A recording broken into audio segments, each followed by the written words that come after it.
The subway car screeched to a halt, the familiar metallic grind of the train's brakes cutting through the hum of New York City's underground. The lights flickered briefly as passengers shuffled in and out, absorbed in their own worlds. For most, the subway ride was just another monotonous part of their day, the pulse of the city they lived in. But for Tony, it was more than just a ride.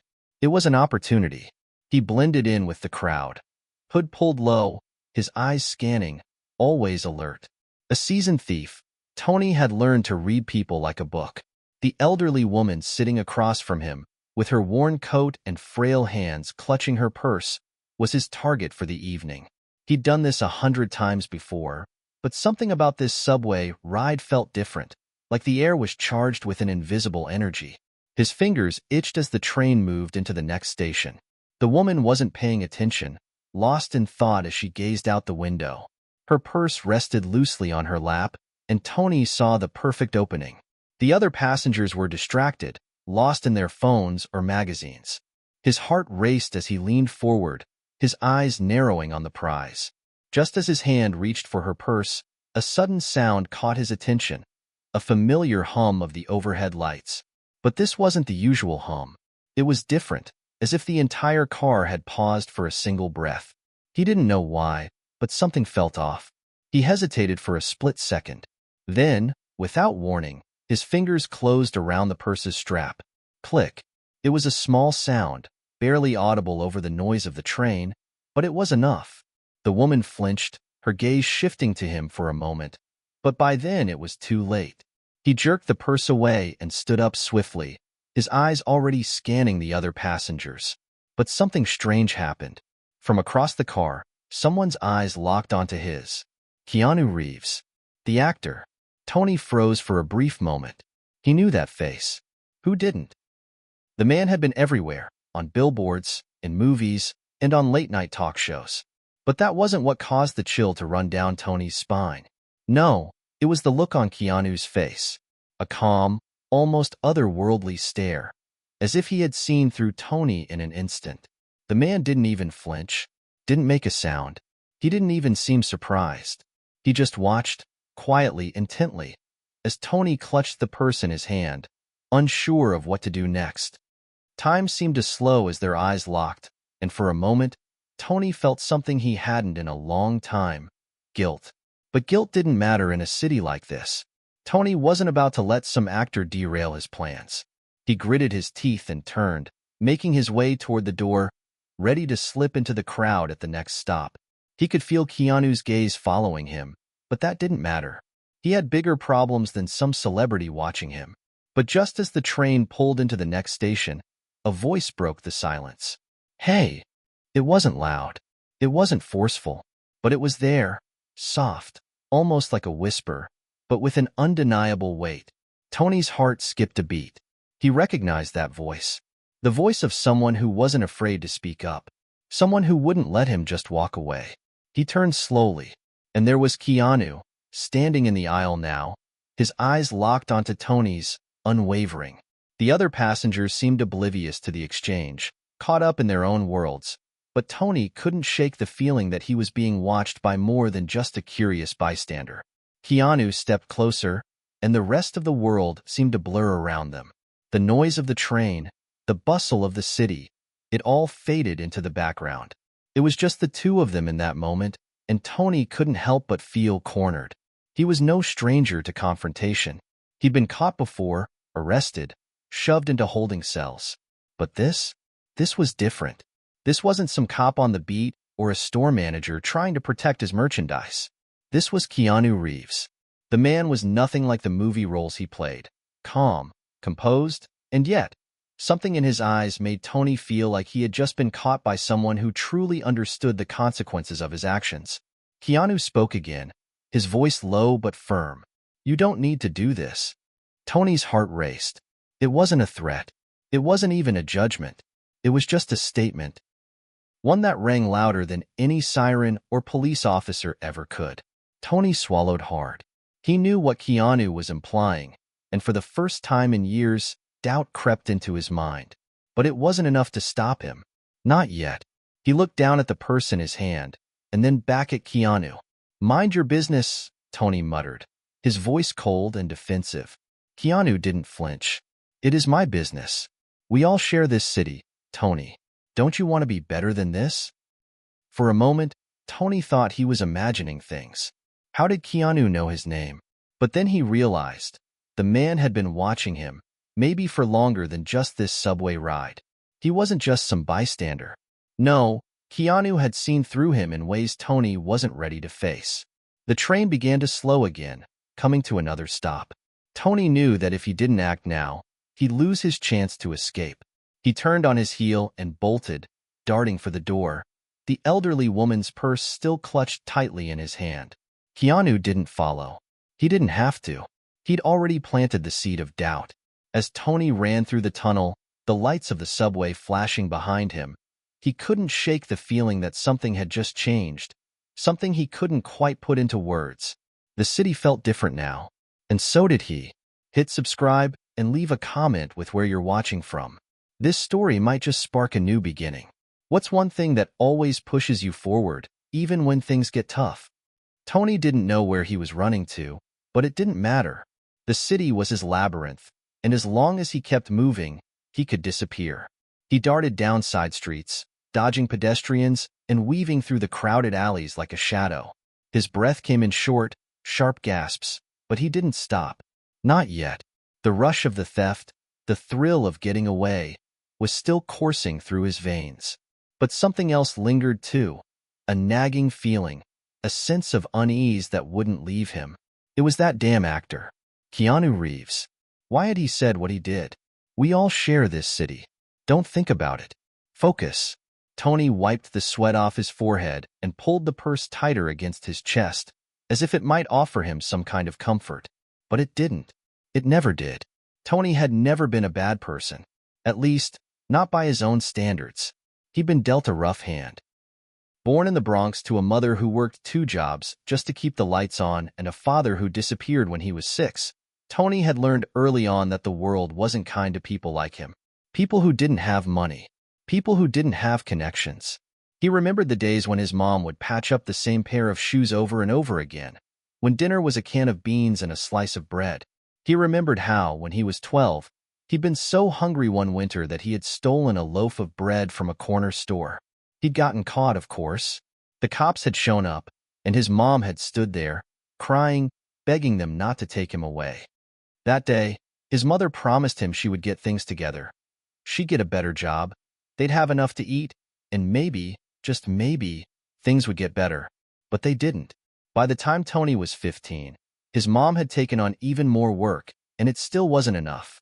Bills piled up. He watched his mom grow tired, grow smaller, as if the weight of the world had crushed her spirit. And still, he didn't blame her. He never had. He blamed the city, the system, the people who never even looked at him twice. He blamed himself. By 16, Tony had dropped out of school. He started working odd jobs, mowing lawns, washing dishes, doing whatever he could to survive. But survival wasn't enough. Tony wanted more. He wanted out. He didn't want to end up like everyone else he knew, struggling, invisible, stuck in the same cycle. It was then that he'd met Carlos. Carlos was a few years older, smooth-talking, confident, and the first person who'd ever made Tony feel like he wasn't a nobody. Carlos had a crew, a group of guys who made their living off small-time thefts, purses, wallets, phones, simple stuff, fast stuff, stuff that didn't require much thought. Tony had been hesitant at first, but Carlos had promised him it was easy money. "Everyone does it, man," Carlos had said, grinning. "You just gotta know who to target." At first, it felt wrong. But after a few hits, Tony had felt the rush. He liked the feeling of control, the feeling of having something that didn't belong to him. It was like a drug. And with every job, it became easier. His skills grew, his confidence grew, and he became good at it. So good that he'd gone from petty thefts to bigger ones. Picking pockets on crowded subway cars, snatching purses off tables in cafes, and even walking into jewelry stores with a slick charm. It was easy. It was fast. It was everything he'd ever wanted, except it wasn't enough. At 25, Tony had a reputation. People knew his name in the streets. He was a pro. But with success came attention. Cops started to notice, and rivals wanted a piece of his action. Tony wasn't scared of them. Not anymore. But the one thing that scared him was failure. If he failed, there'd be no going back. And that's when he'd started targeting people like the woman on the subway. Older people. People who wouldn't fight back, who wouldn't make a scene. It was easy. Too easy. And that night, he thought he'd just done it again. Another quick score. But then there was Keanu.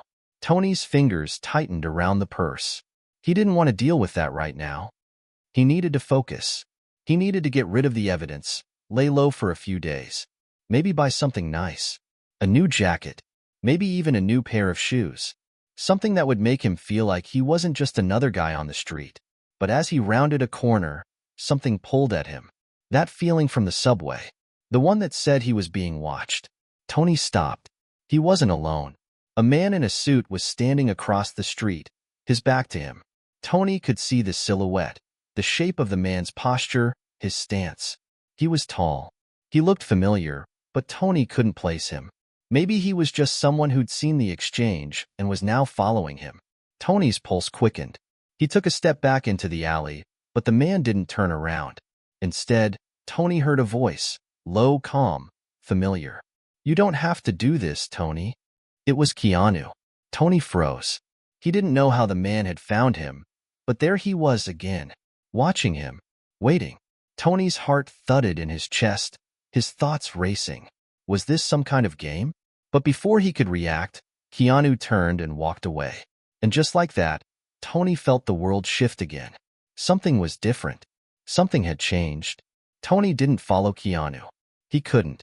His legs felt like lead, and his heart beat so loudly in his chest that he wondered if the entire city could hear it. Keanu hadn't said much, but the words that he had spoken echoed in Tony's head. "You don't have to do this." The more Tony thought about it, the more the words gnawed at him. It wasn't just some random thing. It was the challenge. A challenge that hit too close to home. He hadn't wanted to do what he did on the subway.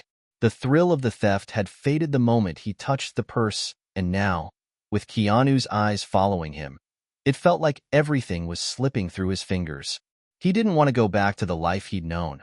The life that was full of stolen moments and things he could never truly hold on to. But it was all he knew. It was all he had. Tony stood still for a few moments, the cold air of the alley biting at his skin, the city noise a distant hum in the background. He didn't know what to do next. "Tony." The voice wasn't Keanu's this time. It was Carlos, the one man Tony thought he could always count on.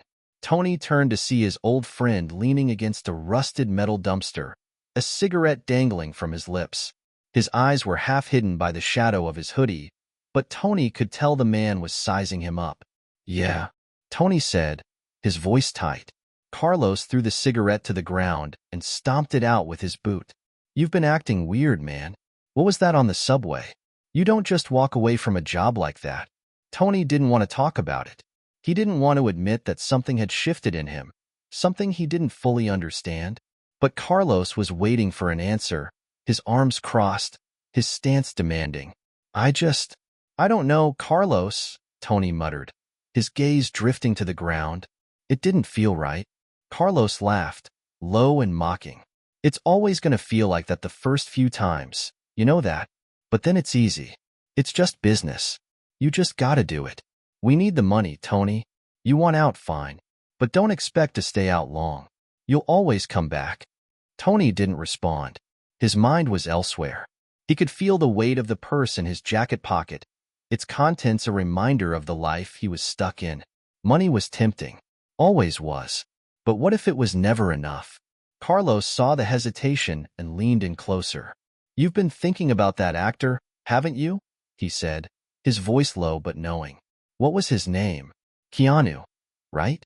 He doesn't know you. He's not from here. He's not going to stick around." Tony's jaw clenched. "Doesn't matter. It's not about him." "Yeah, sure," Carlos shot back with a smirk. "Then why are you acting like he's got a hold on you? You're better than that, man. You're better than some guy who's never had to worry about money or food, or being looked at like you don't belong. You think he understands what it's like down here?" Tony's head snapped up, his eyes narrowing. He hated hearing the truth spoken so plainly, hated that Carlos was right. Keanu didn't know. He didn't understand what it was like to be hungry, to be invisible. But still, there was something about Keanu's words that wouldn't let him go. Carlos saw the shift in Tony's expression and took a step back, a smug grin spreading across his face. Look, Tony, if you don't want to take the job, then fine. I'll handle it. But don't waste my time. The streets don't wait for anyone. Tony's chest tightened as Carlos walked away. He was right. The streets didn't wait. There was no time for hesitation, no time for second thoughts. But somehow, Tony couldn't shake the feeling that he wasn't just running from Carlos. He was running from himself. Tony sat in his small, dimly lit apartment. The TV was on, but the sound was muted. The room smelled like stale pizza and cheap cologne. He sat on the edge of his bed, staring at the purse. It was still there, just like it had been earlier. He hadn't touched it since he'd put it in his jacket pocket after running from the alley. He opened it slowly, the sound of the zipper echoing in the otherwise silent room. Inside, there was cash, quite a bit of it, and a few small trinkets. A picture of a man and a woman, smiling, their arms wrapped around each other. The woman was the same one he'd stolen it from on the subway. Tony felt the guilt gnawing at him again, but it was different this time. He didn't know what to do with it. He couldn't just keep it. He grabbed his phone and dialed a number he hadn't called in years. The ringing seemed to stretch out forever before someone picked up on the other end. Hello? Hey, Mom, Tony said, his voice suddenly thick. There was a long pause on the other end. Tony? Is everything okay? Tony swallowed hard, looking down at the purse in his hands. Yeah, I'm just trying to figure things out. The phone call with his mother lingered in Tony's mind long after he'd hung up. Her voice had been soft, like it always was when she was worried about him, and the old familiar guilt gnawed at him again. He hadn't been the son she'd hoped for. He knew that. But maybe, just maybe, there was still time to change. The thought felt strange in his chest, like a foreign sensation that didn't belong. Changing his life had always seemed like something other people did, not someone like him. Not someone who had lived in the shadows of the city, hiding behind lies and stolen moments. But then there was Keanu. That damn actor. He couldn't stop thinking about him. Every time Tony tried to focus on something else, like the cash in his hand or the next job he'd need to pull, Keanu's voice echoed in his mind. You don't have to do this. Tony slammed his fist against the side of the bed, frustration bubbling up from deep inside him. Stop thinking about him, Tony. Just stop. But it was too late. Keanu had already planted a seed in his mind, one that Tony couldn't shake, no matter how hard he tried. He ran his fingers through his hair and stared at the empty room around him. The apartment wasn't much, but it was his. At least, it had been. He'd built it up brick by brick, piece by piece, just like he'd built his life. But it had always been fragile, always teetering on the edge of something he couldn't control. That's when it hit him. He could control it. For the first time in years, Tony realized that he had a choice. He didn't have to keep running. Tony stood up, his hands shaking as he pulled on his jacket. He needed to get out. He needed to clear his head. But more than that, he needed to stop hiding from what was waiting for him in the world. Tony had always blamed the city for his problems, but now he saw it for what it truly was, a reflection of himself. He had created his own prison, and the only way to escape it was to confront it. Tony found himself standing on a crowded subway platform once again. The city felt different tonight, as if the world around him had shifted just a little bit, as if everything had tilted ever so slightly to the left. The trains whizzed by, loud and indifferent, the passengers all moving in their own rhythm, lost in their own worlds. But Tony wasn't lost anymore. He looked up at the sign flashing above the platform, Times Square. He wasn't sure why he'd ended up here, but it felt like a sign, like the universe was nudging him in the right direction. He watched as people rushed by, caught in their own lives, just like he had been. He stood there for a long moment, just observing, and for the first time in a long time, he didn't feel invisible. Suddenly, he felt a tap on his shoulder. He turned around to see a man standing behind him. A tall man, wearing a well-tailored suit and holding a coffee cup in his hand. His hair was neatly combed, and his eyes were clear, focused. The man's gaze flickered for a moment, taking Tony in from head to toe before he smiled slightly. "You're Tony, right?" the man asked, his voice calm and collected. Tony felt a cold shiver run down his spine. He'd never seen this man before, but there was something about him that was familiar, something that made Tony's heart race.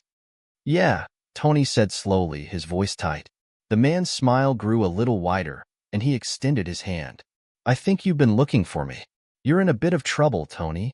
Tony stared at the man's outstretched hand, his thoughts spinning. What is this? Who is this guy? But before he could respond, the man continued. "Don't worry. You're not in trouble. But you're about to be." The words hung in the air between them, heavy and unspoken. For a moment, Tony couldn't decide if he should run or stay. The man took a step closer, lowering his voice just enough for Tony to hear. "There's more to life than this. It's time for you to choose. Do you want out? Do you want to leave all this behind?" Tony's heart pounded harder, the weight of the decision pressing down on him. He knew the question was coming. He'd been expecting it in some form, ever since that encounter with Keanu. But this was something different. This wasn't just about running from his past. This was about facing it head-on and making the kind of decision that would change everything. I don't know," Tony murmured. His mind raced, trying to make sense of the words, of the situation. "Who are you?" The man laughed softly. "Let's just say I'm someone who's been where you are. I've seen what it's like to get caught in the cycle, but I've also seen what it's like to break free." Tony swallowed hard, his mind racing. "I don't know if I can do it," he admitted. The man smiled, a knowing look in his eyes. "The question isn't whether you can. It's whether you're ready to."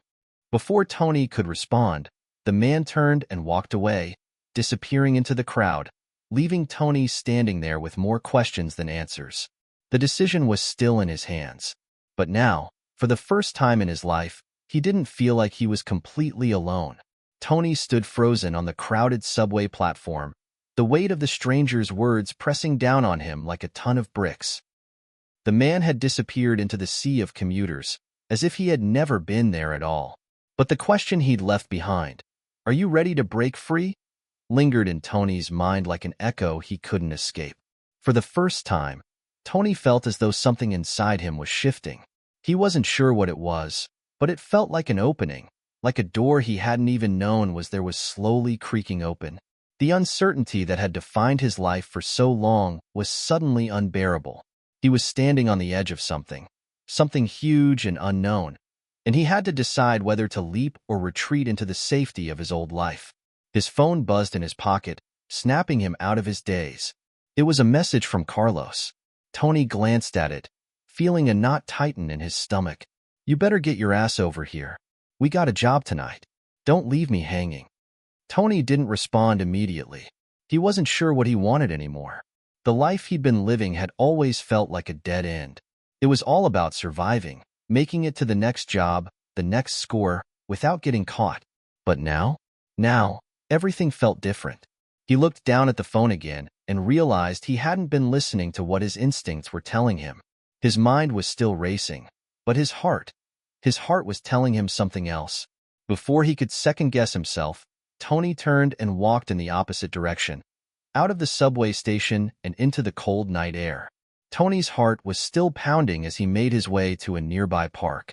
It wasn't far, but every step felt like he was crossing a line he couldn't uncross.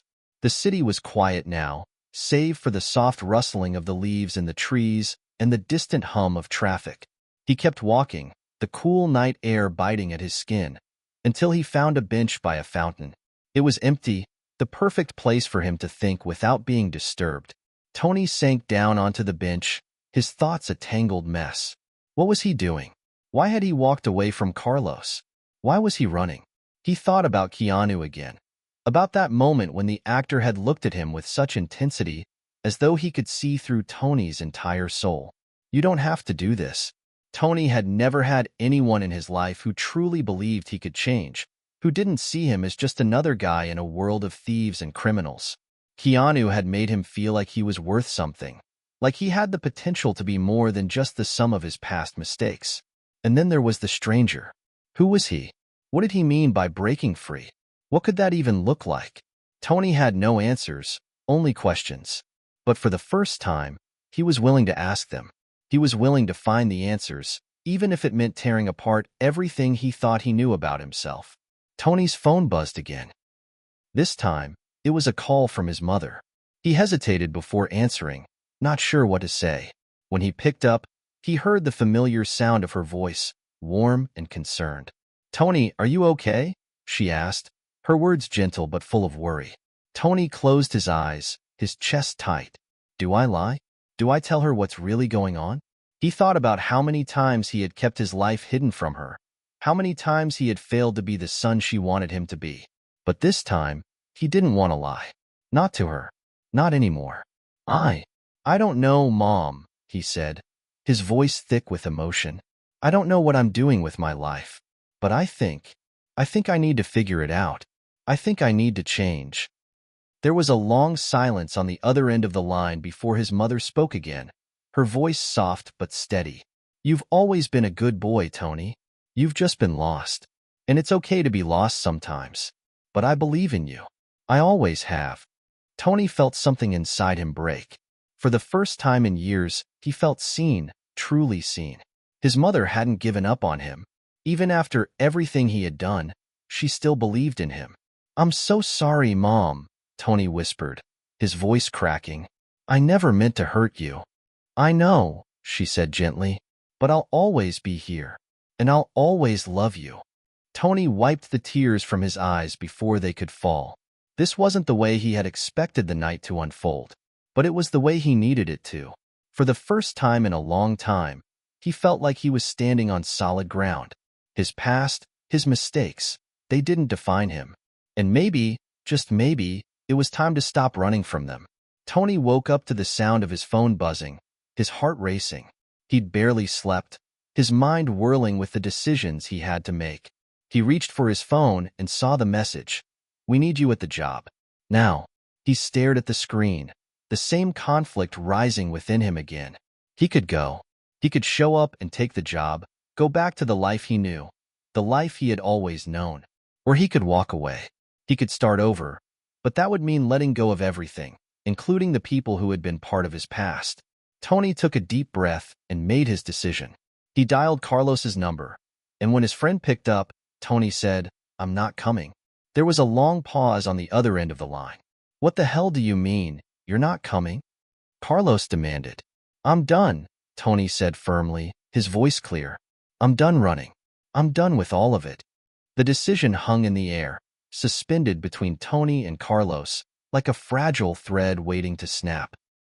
Tony had never thought he'd have the courage to make a clean break, but here he was. For once, he felt the weight of his choices, and it wasn't suffocating him. It was liberating him. Carlos's voice crackled through the phone, still tinged with disbelief. You're really walking away from this? After everything? You're throwing it all away? Tony stood up from the bench by the fountain, his eyes scanning the dimly lit park. The early morning light was just beginning to break through the trees, casting long shadows on the ground. The world was waking up, and for the first time in years, Tony felt like he was waking up too. I'm not throwing it away, Tony said, his voice steady, though he could feel his pulse quickening. I'm choosing something else, something better. For me. Carlos didn't respond immediately. Tony could practically hear his friend fuming on the other end of the line. But eventually, Carlos sighed, a long, exasperated sound. Fine, Tony. Do what you have to do. But don't come crawling back when things get tough. Tony held the phone tightly, feeling a sharp pang of loss. He had known this was coming. Carlos wasn't the type of person to understand change, especially when it meant stepping away from the life they'd built together. But Tony couldn't let that stop him. He had to move forward. He had to choose himself, for once. I won't, Tony said softly, but firmly. I'm done. Tony spent the rest of the morning walking the streets of the city, letting the energy of it wash over him. The noise, the chaos. It used to feel like a suffocating weight. But now, it felt different. The city wasn't a prison anymore. It was a place of possibility, a place where he could reinvent himself if he wanted to. By the time he found himself standing in front of the old diner he used to frequent, he knew what he had to do. The sign outside flickered slightly, a bit of neon buzzing in the early afternoon light. He pushed open the door and walked inside, the smell of coffee and fried food filling his nostrils. The waitress, an older woman with kind eyes, looked up from behind the counter as he walked in. "Well, if it isn't Tony," she said, her voice warm and familiar. "Haven't seen you around in a while. What can I get you?" Tony hesitated for a moment, the weight of his decision still fresh in his mind. Then he smiled, something he hadn't done in a long time. "A coffee, please. Black." The waitress nodded and poured him a cup, her eyes lingering on him for a moment longer than necessary. "Everything okay, kid?" she asked, her tone soft. "You look like you've got the world on your shoulders."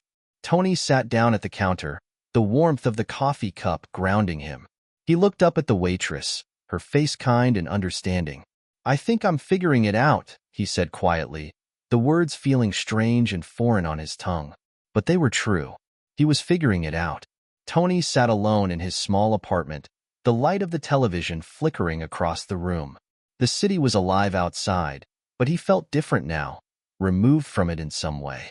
He had made the choice. He had stepped away from the world he knew, from the life he had built on lies and desperation. He was no longer running. He was finally standing still. And as he sat there, something remarkable happened. For the first time in a long time, he wasn't afraid. He wasn't afraid of failure. He wasn't afraid of what might come next. He had no idea where his life would go, but for once, he felt a spark of hope. A hope that maybe, just maybe, things could be different. His phone buzzed again, breaking his moment of peace. He glanced at the screen, and for a split second, his heart skipped a beat. It was a message from his mother. "I'm so proud of you, Tony. I know this won't be easy, but I believe in you. Take it one step at a time, and I'll be here, cheering you on." Tony smiled as he read the message, a lump forming in his throat. He had been so focused on the mistakes of his past, on the things he couldn't change, that he hadn't stopped to appreciate the people who still believed in him. His mother, Carlos, despite everything, had always been there for him. And now, it was his turn to be there for himself. He set the phone down and leaned back against the couch, his eyes closing for just a moment. The world outside was still the same, loud, chaotic, unpredictable. But Tony wasn't the same. He had taken the first step toward something new, something better. And even though the road ahead was uncertain, he felt ready for whatever came next. The next chapter of his life was just beginning. The sound of the alarm clock ringing pulled Tony from a deep, dreamless sleep. He groggily reached over, slapping at the snooze button, his mind still hazy from the night before. The decision to walk away from everything had been easier said than done. There were days when it felt like he was running headfirst into a wall, not knowing where to turn next. But last night, when he had read his mother's message, something inside him had solidified. He was doing this.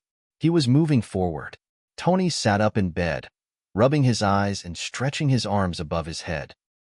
The sunlight that filtered through the window hit him square in the face, and for the first time in a long while, it didn't feel harsh. It didn't feel like a reminder of everything he had failed at. It felt like a promise. He got up, took a quick shower, and stood in front of the mirror as he pulled on a shirt. He wasn't the same person he had been yesterday, and he needed to remind himself of that. He wasn't a criminal anymore. He wasn't the guy who made bad choices for the sake of a paycheck. He was somebody different. He had a chance to be better. His phone buzzed again. A quick glance at the screen told him it was Carlos, and Tony's stomach churned. He hadn't talked to him since their last conversation, and while part of him missed the old days, he knew that returning to that life was out of the question. "Carlos, you can't just walk away, Tony. You owe me. You owe us." Tony stared at the message for a moment, letting it sink in. He hadn't expected anything less from Carlos. The guy didn't understand the concept of change, not for himself, and certainly not for anyone else. But Tony had to stay strong. He had to remember why he was doing this. He tapped out a response, his fingers trembling slightly. "Tony, I'm sorry, Carlos. I can't do this anymore. I'm done." He hit send and set the phone down, taking a deep breath. It was done. He had to let go of the past, and that meant severing ties with people who weren't willing to change with him. The feeling in his chest wasn't relief. It was uncertainty. But that was okay. He was learning to live with uncertainty. The days that followed were a blur of small decisions, decisions that would shape the rest of his life. Tony had started looking for work, something honest, something that didn't involve running from the law. The rejections piled up quickly. He had no experience, no resume to speak of, just a few scattered odd jobs here and there. The world wasn't ready to forgive him yet, and he had no choice but to keep pushing forward. On the third day, though, something unexpected happened. Tony walked into a local diner for a cup of coffee, just trying to clear his head. The waitress from the other day, the one who had recognized him, was working again. She gave him a nod of acknowledgement, and for a moment, Tony almost expected her to make some kind of comment about his past. But she didn't. Instead, she simply asked, "What can I get for you today, Tony?" He smiled at her, a genuine, unguarded smile. "Just coffee. Black, please." As she poured his drink, he couldn't help but notice how different it felt to be treated like a regular person, like he wasn't defined by his past mistakes. He had spent so long trying to escape from his identity as a thief, as someone untrustworthy, but here, in this diner, he was just another guy wanting a cup of coffee. After a few minutes, the waitress came back over, setting a menu in front of him. "You looking for a job?" she asked, her tone casual but not unkind. "We could use a hand around here." Tony blinked, caught off guard. "You mean here? At the diner?" She nodded. "Yeah, we've got a spot open in the kitchen. I've seen you around. You're a good guy, even if you don't always show it." She paused for a moment, like she was thinking about something. "This place, it's got a way of helping people, you know?" For the first time in a long while, Tony felt the flicker of hope. It wasn't much, but it was a start. He had no experience working in a kitchen, but the waitress seemed to believe in him more than he believed in himself. "I'll give it a try," Tony said, his voice full of surprise, even to his own ears. He hadn't expected to feel this way, not about a job, not about anything. But here he was, making a choice, and it felt like the first step towards something real. Tony had been working at the diner for a little over 2 weeks now. It wasn't glamorous work, but it paid the bills, and more importantly, it gave him something he hadn't had in a long time. Stability. He wasn't running anymore. He wasn't hiding. Every shift was a reminder that he was capable of more than he had ever allowed himself to believe. One evening, just as Tony was finishing up his shift, the waitress from the other day, whose name he now knew was Linda, approached him with a warm smile. "You've been doing great, Tony," she said, handing him his paycheck. "I've got a feeling you're really turning things around. I'm proud of you." Tony took the check, but he could barely look at it. Instead, he looked at Linda, her sincere words weighing on him more than the paycheck ever could. "Thanks, Linda. It's not much, but it feels right." She smiled, patting him on the shoulder. "I knew you'd get there. Sometimes all it takes is a little faith in yourself." Tony stood there for a moment, his hands shaking slightly as he realized that for the first time in a long time, someone else had believed in him. Not because of his potential for trouble, not because of his past mistakes, but because of who he was now. And maybe, just maybe, he could believe in himself, too. The sun had barely risen when Tony stepped out of the diner and into the cool morning air. The city was quieter at this hour, and for once, Tony felt like he could breathe without the constant noise pressing in from every direction. His work at the diner had become his anchor, and though it wasn't the life he had envisioned, it was enough.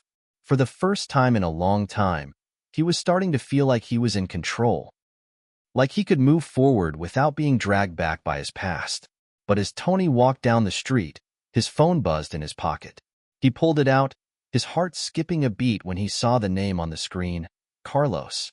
For a moment, he hesitated. The last time they talked had been harsh, and he knew Carlos wouldn't just let things go that easily. But Tony had made his choice. He couldn't go back to that life, no matter how much it tempted him. He took a deep breath and answered the call.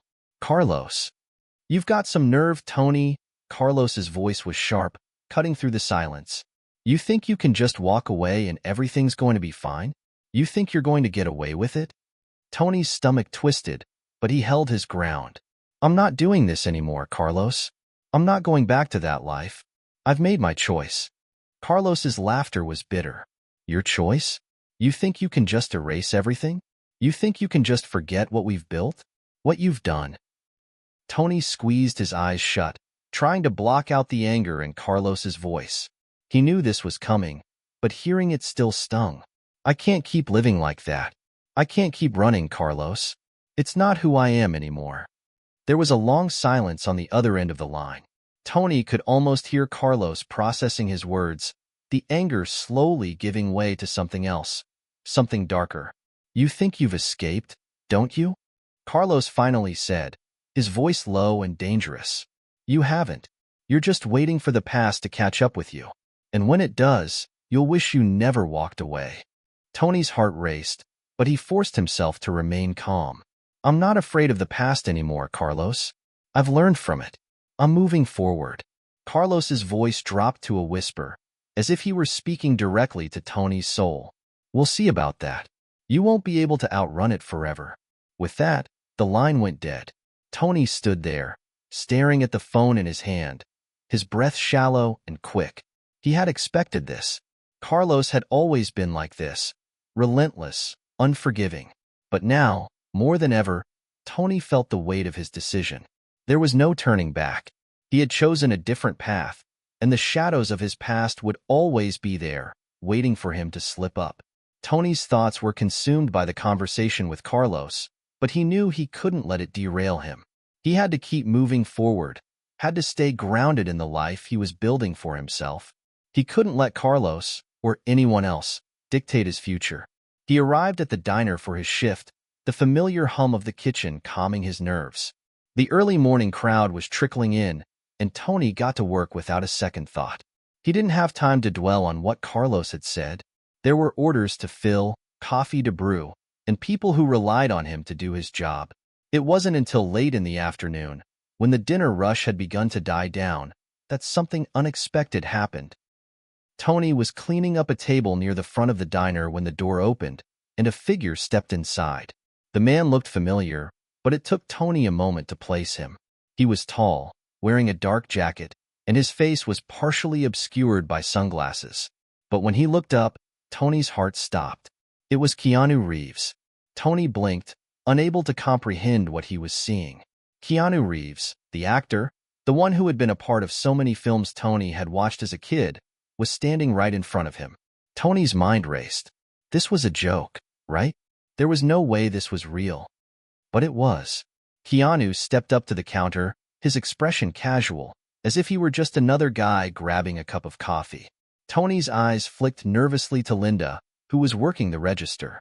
She gave him an amused look, clearly noticing his surprise. Can I help you? Tony asked, his voice shaking slightly as he tried to regain his composure. Keanu smiled, his demeanor relaxed and easygoing. Just a coffee, black. No sugar. Tony nodded, still in disbelief. He quickly made the coffee, his hands moving mechanically as he tried to process what was happening. This was insane. Was he dreaming? Was he hallucinating? As he handed the cup over, Keanu looked him straight in the eyes, his gaze warm and kind. You're doing good work here, Keanu said softly, his voice carrying an unexpected weight. I can tell you're trying to make something better out of your life. Keep going. Tony's throat tightened, and for a moment, he couldn't speak. Here was this famous actor, someone who had been part of his childhood, and he was offering encouragement. It felt surreal. Was this just some random act of kindness, or was there something more to it? Thanks, Tony managed to say, his voice thick with emotion. I really appreciate that. Keanu nodded, offering a small smile before turning and walking toward the door. As he stepped outside, Tony watched him go, still stunned by the encounter. Had that really just happened? Was that some kind of sign? For the first time in a long time, Tony felt a flicker of hope in his chest. Maybe the world wasn't as cold and unforgiving as he had thought. Maybe, just maybe, there was a way out of the shadows. The next few days after Keanu's unexpected visit felt like a strange dream that Tony couldn't quite wake up from. He kept replaying the moment in his head. The warmth in Keanu's eyes, the words of encouragement. It felt like something bigger than a simple encounter. Like someone, somewhere, was watching out for him. For the first time in months, Tony allowed himself to feel a glimmer of hope. But just as quickly as that hope surfaced, it was buried under a mountain of doubt. The call from Carlos kept echoing in his mind, a reminder that his past wasn't done with him yet. And while Tony had chosen to leave that life behind, it wasn't going to let him go that easily. One afternoon, after his shift at the diner, Tony was walking home when he saw a familiar face standing by his apartment building. It was Jake, a guy Tony hadn't seen in years. They had run in the same circles back in the day. Jake had always been a part of the crew, someone who knew how to make things happen. But Tony hadn't heard from him in a long time, and the sight of him now made Tony's stomach churn. "Hey, man," Jake greeted him, his voice light but with an underlying tension. "Been a while." Tony stopped in his tracks, his heart sinking. "What are you doing here, Jake?" Jake shrugged casually. "I was just in the neighborhood, figured I'd drop by. See how you've been. You know, catch up." Tony narrowed his eyes. "I've been fine, Jake, but I don't have time for catch-up sessions. I'm done with all of that." Jake's smile faded, but he didn't back off. "Look, Tony, I get it. You're trying to go straight, but you know that's not how the world works. You're always going to be looking over your shoulder. People like Carlos, they don't just forget about you." Tony felt a pang in his chest. He'd hoped that walking away meant leaving everything behind. But Jake's words hit too close to home. He had seen too many people try to start fresh, only for their pasts to drag them back in. Was that his fate too? "I'm not going back to that life," Tony said, his voice firm.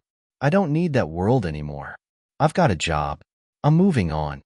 Jake's expression softened, but there was something else in his eyes, something dangerous. "It's not just about you, Tony. You owe people. And trust me, they don't forget. Ever." Tony's pulse quickened. "Who are you talking about?" Jake glanced around, making sure no one else was in earshot. "Carlos. He's got eyes on you. He's not going to let you just slip away." Tony clenched his fists, fighting the urge to lash out.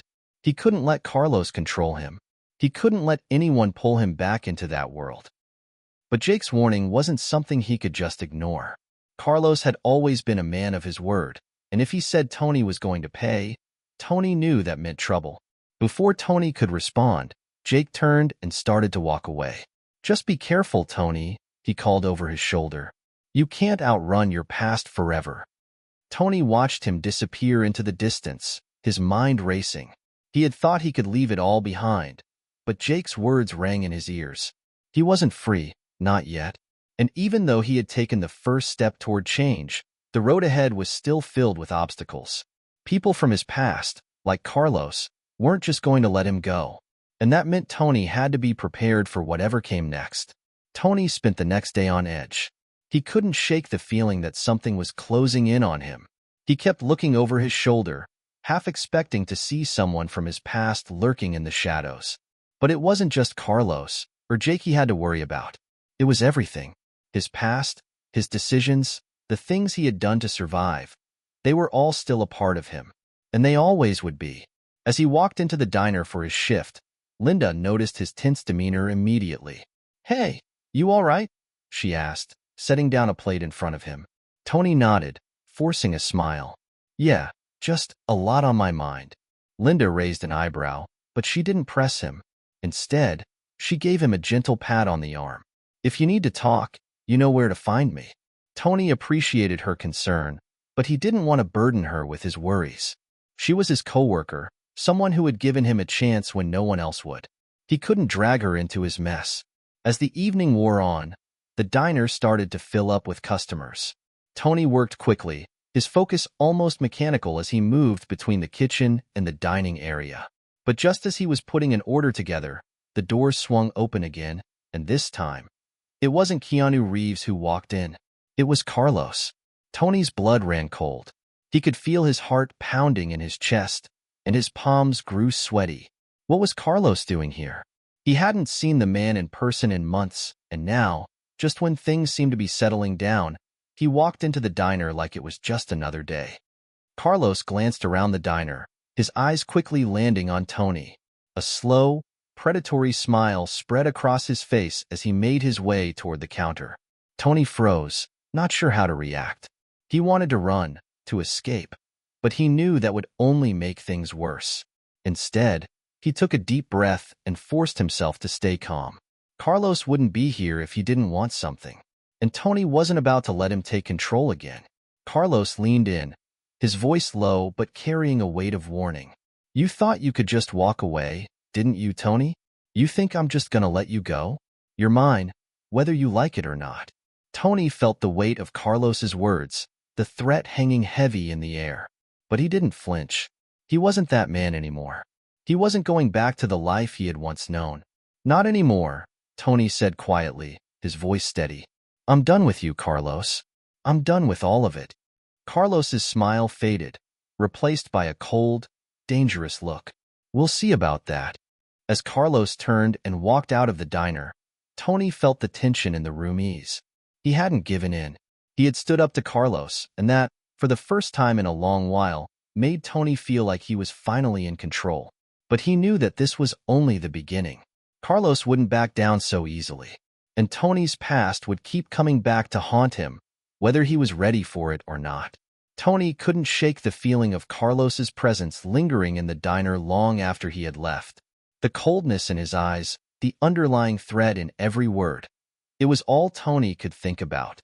Even now, as he wiped down the counter, he could almost feel the weight of Carlos's gaze on him, watching, waiting for him to slip up. But Tony wasn't the same person he used to be. He couldn't afford to be. His life, his future, it all depended on staying strong, on not letting his past define him. After his shift ended, Tony walked home in a daze, his mind racing with everything that had happened. He had stood up to Carlos, and for a moment, he felt victorious. But he knew it wasn't over. Carlos wouldn't let it go that easily. There was always a price to pay when you tried to leave the life you once led, and Tony had a feeling that the price was going to be higher than he could afford. As he reached his apartment building, Tony's phone buzzed in his pocket. He pulled it out, expecting it to be another call from Carlos. But it wasn't. It was Keanu Reeves. Tony's heart skipped a beat. He stared at the screen, not sure if he should answer. What could Keanu want with him? But then he remembered the kind words Keanu had spoken in the diner. The encouragement. Maybe he had more to say. Maybe there was a reason for their meeting that Tony still didn't understand. Tony took a deep breath and pressed accept. "Hello?" Tony's voice was hesitant, unsure of what to expect. "Tony," Keanu's voice came through, calm and steady. "It's Keanu. I hope I'm not catching you at a bad time." Tony was stunned. No, not at all. What's up?" Keanu paused before speaking again, as if choosing his words carefully. "I've been thinking about our conversation the other day. You don't have to do it alone." Before Tony could respond, Keanu hung up, leaving him standing there, the weight of the conversation lingering in the air. He didn't know why Keanu had reached out to him, but something in his heart told him that this call, this unexpected moment, was more than just a coincidence. It was a sign, a reminder that he wasn't alone in this battle. The rest of the night passed in a blur. Tony lay in bed, staring at the ceiling, trying to process everything that had happened. The conversation with Keanu had given him a sense of peace, but he couldn't ignore the dark cloud that still hung over him. Carlos wasn't done with him, and the longer Tony stayed in this life, the more dangerous it became. He knew he had to make a decision, one that would change everything. The next morning, Tony woke up early. The sun was just beginning to rise, casting a soft light through his window. He stood up and walked over to the kitchen, his mind still racing with thoughts of the future. What was the next step? How could he move forward? His phone buzzed again, and this time, it was a message from Linda. "Hey Tony, are you coming in today? We've got a busy shift ahead, and I could really use your help. Let me know." Tony stared at the screen for a moment before replying. His job at the diner had been his lifeline, the one thing he could count on. But it wasn't enough anymore. He needed more than just a job. He needed to reclaim his life. "I'll be there, but I need to talk to you. I think it's time for me to move on." He hit send and sat back, his heart pounding in his chest. What was he going to do? Was he really ready to leave everything behind? When Tony arrived at the diner, Linda was already there, as usual, getting everything ready for the day's rush. She looked up as he walked in, her eyes immediately searching his face. "Everything okay?" she asked, her voice gentle but concerned. Tony nodded, though he could feel the weight of the decision pressing down on him. "I need to talk to you about something," he said, taking a seat at the counter. Linda walked over and sat beside him, her expression softening. "What's going on, Tony?" "I've been thinking," Tony began, his voice steady but filled with uncertainty. "I can't stay here forever. I've got to go. There's something I need to do, something I need to find for myself. This place, this life, it's not enough anymore." Linda's eyes searched his face, as if trying to understand what he meant. "You're leaving? What does that mean for you, for us?" Tony swallowed hard, feeling the weight of the moment. "I don't know, but I can't keep living like this. I've got to find my own way, my own path. And I can't do that if I keep holding on to the past." Linda sat quietly for a moment, then reached out and placed a hand on Tony's. "You're one of the best people I know, Tony. If you need to leave to figure things out, I get it. But just know that you've got a home here, if you ever want to come back." Tony's eyes filled with gratitude, but also with a deep sadness. He was leaving behind the only people who had ever believed in him, and that hurt more than he could admit. But it was the right thing to do. It was the only thing he could do. "I appreciate that, Linda, more than you know." The decision was made. Tony had spoken with Linda, and though the weight of his choice hung heavy in the air, there was a strange sense of clarity that came with it. Leaving the diner, leaving the safety of the life he had carved out for himself, it wasn't easy, but it was necessary. He couldn't keep running from the shadows of his past. It was time to face them. That evening, as he packed up the few belongings he had accumulated over the past few months, Tony felt a mix of excitement and fear. Excitement for the unknown, for the freedom that lay ahead, and fear of what would happen when Carlos and his old life came knocking. It wasn't a matter of if, it was a matter of when. The knock on the door came just as Tony was about to grab the last of his things. His heart skipped a beat. He wasn't expecting anyone. He cautiously approached the door, every muscle in his body tensed. He peeked through the peephole, only to be met by the last person he expected to see. It was Jake. Tony hesitated. What was Jake doing here? The last time they spoke, things had been tense. He wasn't sure he wanted to reopen that door. But Jake had always been persistent, and Tony knew there was a reason for this visit. Taking a deep breath, he opened the door. "What do you want, Jake?" Jake's face was more serious than usual, his eyes darting around as if checking for something, or someone, before he spoke. "I know you're leaving, Tony. But there's something you need to know. Something you don't want to find out the hard way." Tony's pulse quickened. "What are you talking about?" Jake stepped inside without waiting for an invitation, his face grim. "It's Carlos. He's been looking for you. And not just to talk. He's sending someone to make sure you don't leave. Not without paying the price." Tony's blood ran cold. He had known this was coming, but hearing it from Jake made it feel real, more dangerous than ever. "I thought you said you were done with all that. Why are you warning me now?" Jake looked him in the eye, a hard edge to his voice. "I don't want to see you get hurt, Tony. You may think you can walk away, but people like Carlos, they don't let go that easily. You can't outrun them forever." Tony felt the weight of Jake's words sinking in. He had hoped that by leaving, by putting everything behind him, he could start fresh. But it wasn't that simple. The past had a way of following you, no matter how far you tried to run. "So, what do you want me to do? Go back? Let him control me again?" Tony's voice was tight with frustration. Jake shook his head, a faint look of pity in his eyes. "No, I'm not saying that. But you need to be prepared. Carlos isn't just going to give up. He's got people looking for you. And if you don't do something about it now, it's going to get ugly. You need to make a move before he does." Tony felt his mind race. What choice did he have? He couldn't hide forever. But he wasn't going to let Carlos dictate his life again. He had come too far. He had to face this head-on, and the only way to do that was to find some kind of leverage, some way to take back control. "I'll deal with it," Tony said finally, his voice steady despite the storm raging inside him. "But I'm not going back to that life." "I won't." Jake nodded, but the concern in his eyes remained. "Just be careful, Tony. The price for freedom isn't always what you think." Tony spent the next morning gathering what little he had left in the apartment. He wasn't sure where he was going, but he couldn't stay here, not now. The threat of Carlos and his crew was too close, too real. He had to leave, had to disappear for a while. As he stepped out of his apartment for the last time, Tony took one final look around.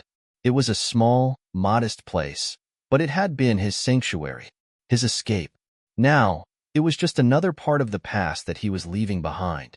He didn't know what was waiting for him out there, but he knew one thing for sure. He couldn't do this alone. The road ahead was going to be dangerous, and Tony needed help. He needed people he could trust, people who wouldn't betray him when the going got tough. He picked up his phone and dialed the number he hadn't thought about in months. Linda answered after the second ring. "Hey, Tony. Everything okay?" "I'm leaving," Tony said, his voice quieter than usual. "I'm getting out of here, but I need your help." Linda was silent for a moment, the weight of his words sinking in. "Where are you going?" "I don't know yet, but I can't stay here. Carlos is coming after me, and I don't want to drag you into this." Linda's voice softened, a hint of concern creeping into her words. "You don't have to do this alone, Tony. You've got people who care about you. I'll help you. Just tell me what you need." Tony felt a wave of gratitude wash over him. It wasn't easy asking for help, but he was learning that it wasn't a weakness. It was a step toward healing. "I need a place to stay," he said finally. "Somewhere safe, at least for a while. And I need to figure out what comes next." "Come to my place," Linda offered. "I've got a spare room. It's not much, but it's better than nothing." Tony felt a weight lift from his shoulders. "Thank you, Linda. I don't know what to say." "You don't have to say anything. Just stay safe, okay?" Tony arrived at Linda's apartment later that evening, feeling the weight of the day's events settling in. He had no idea what the next chapter of his life would look like, but for the first time in a long while, he felt like he had a shot at something different. As he sat on the couch in Linda's living room, he couldn't help but think about how far he had come. From the thief on the subway to the man standing here, trying to make a fresh start. It hadn't been easy. It still wouldn't be. But he had to keep going. For himself. Linda sat down next to him, handing him a cup of coffee. "You've got a long road ahead, Tony, but we'll figure it out." Tony nodded, taking the cup from her. For the first time in months, he allowed himself to believe that maybe, just maybe, there was a way out of this.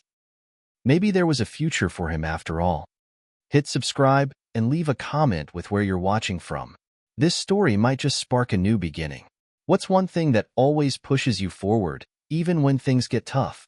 The next few days at Linda's apartment felt like a brief respite, a momentary pause in the chaos that seemed to be spiraling around Tony. The apartment was small, cozy, and, more importantly, safe.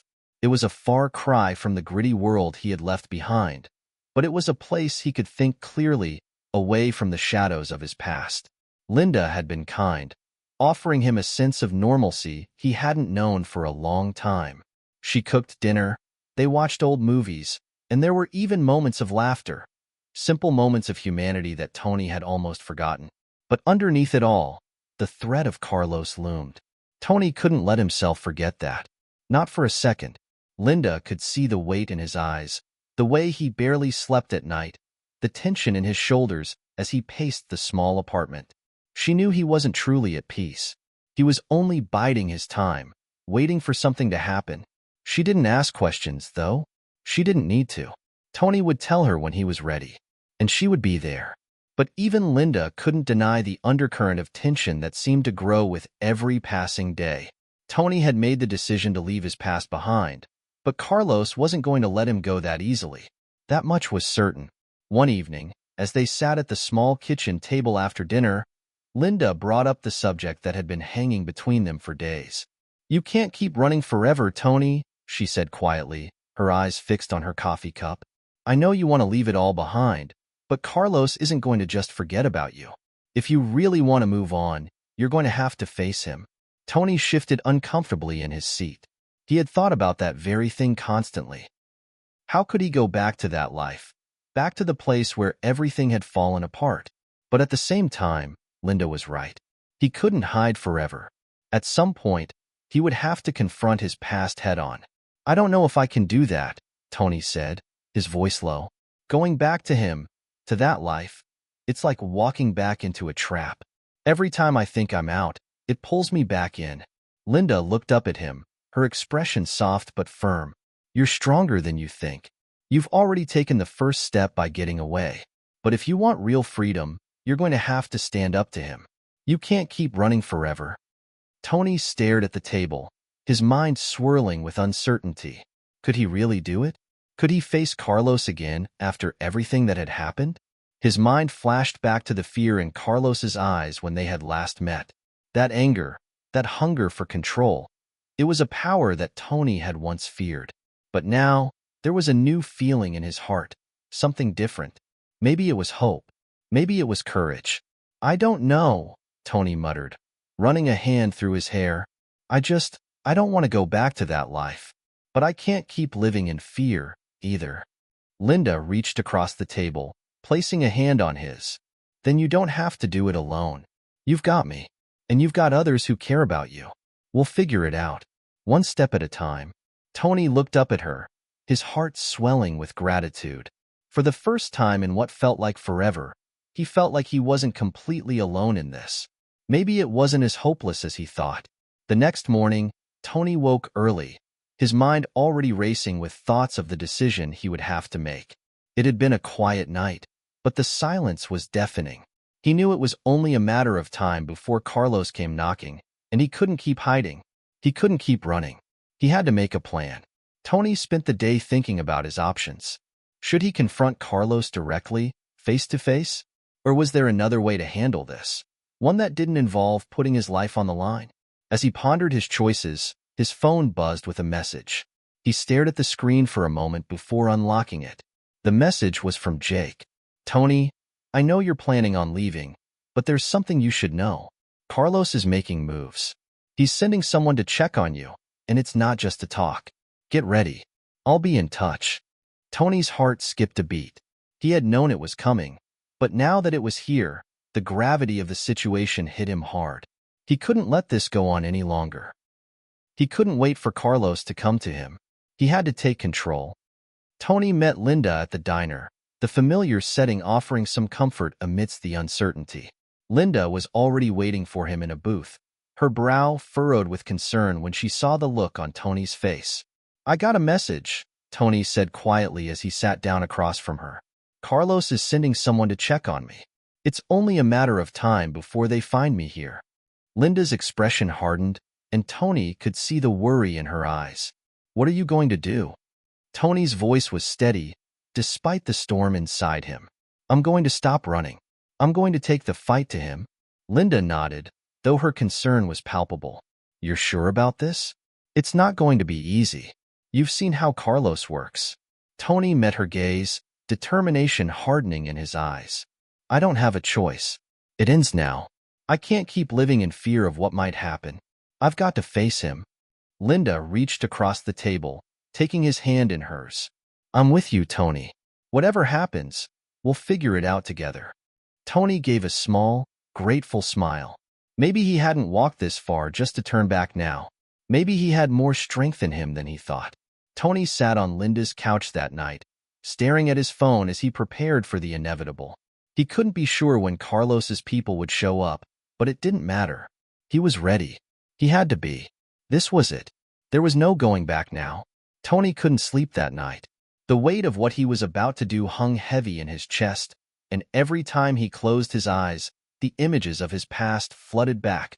The choices, the betrayals, the people he had hurt. The life he had walked away from wasn't just a chapter. It was a whole book. And tonight, he was about to rewrite it. He stood up from the couch and paced around Linda's small living room, trying to steady his nerves. The decision had been made. There was no turning back now. Linda had gone to bed hours ago, and the apartment was eerily quiet. It almost felt like the calm before a storm, as though the world was holding its breath in anticipation of the chaos that was about to unfold. The message from Jake earlier had been clear. Carlos was on the move. He wasn't going to let Tony slip through his fingers, and the people Carlos sent were ruthless. Tony had no illusions about the danger he was walking into. But this wasn't just about him anymore. It wasn't just about the past. It was about freedom, about taking back control of his life. At this point, Tony didn't just want to escape. He wanted revenge. He wanted to make Carlos regret ever crossing him. Tony glanced over at the duffel bag he had packed earlier. It was simple, just the basics. Clothes, a few personal items, a few things that might help him survive the next few days. But more than anything, it was a reminder that the old Tony was gone. That part of him, the one who had been a thief, a criminal, was no more. Now, he was just a man with nothing to lose. He picked up his phone again, staring at Jake's message one more time.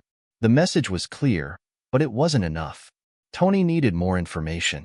He needed to know exactly what he was walking into. With a deep breath, Tony dialed Jake's number. The phone rang twice before Jake picked up. "Tony?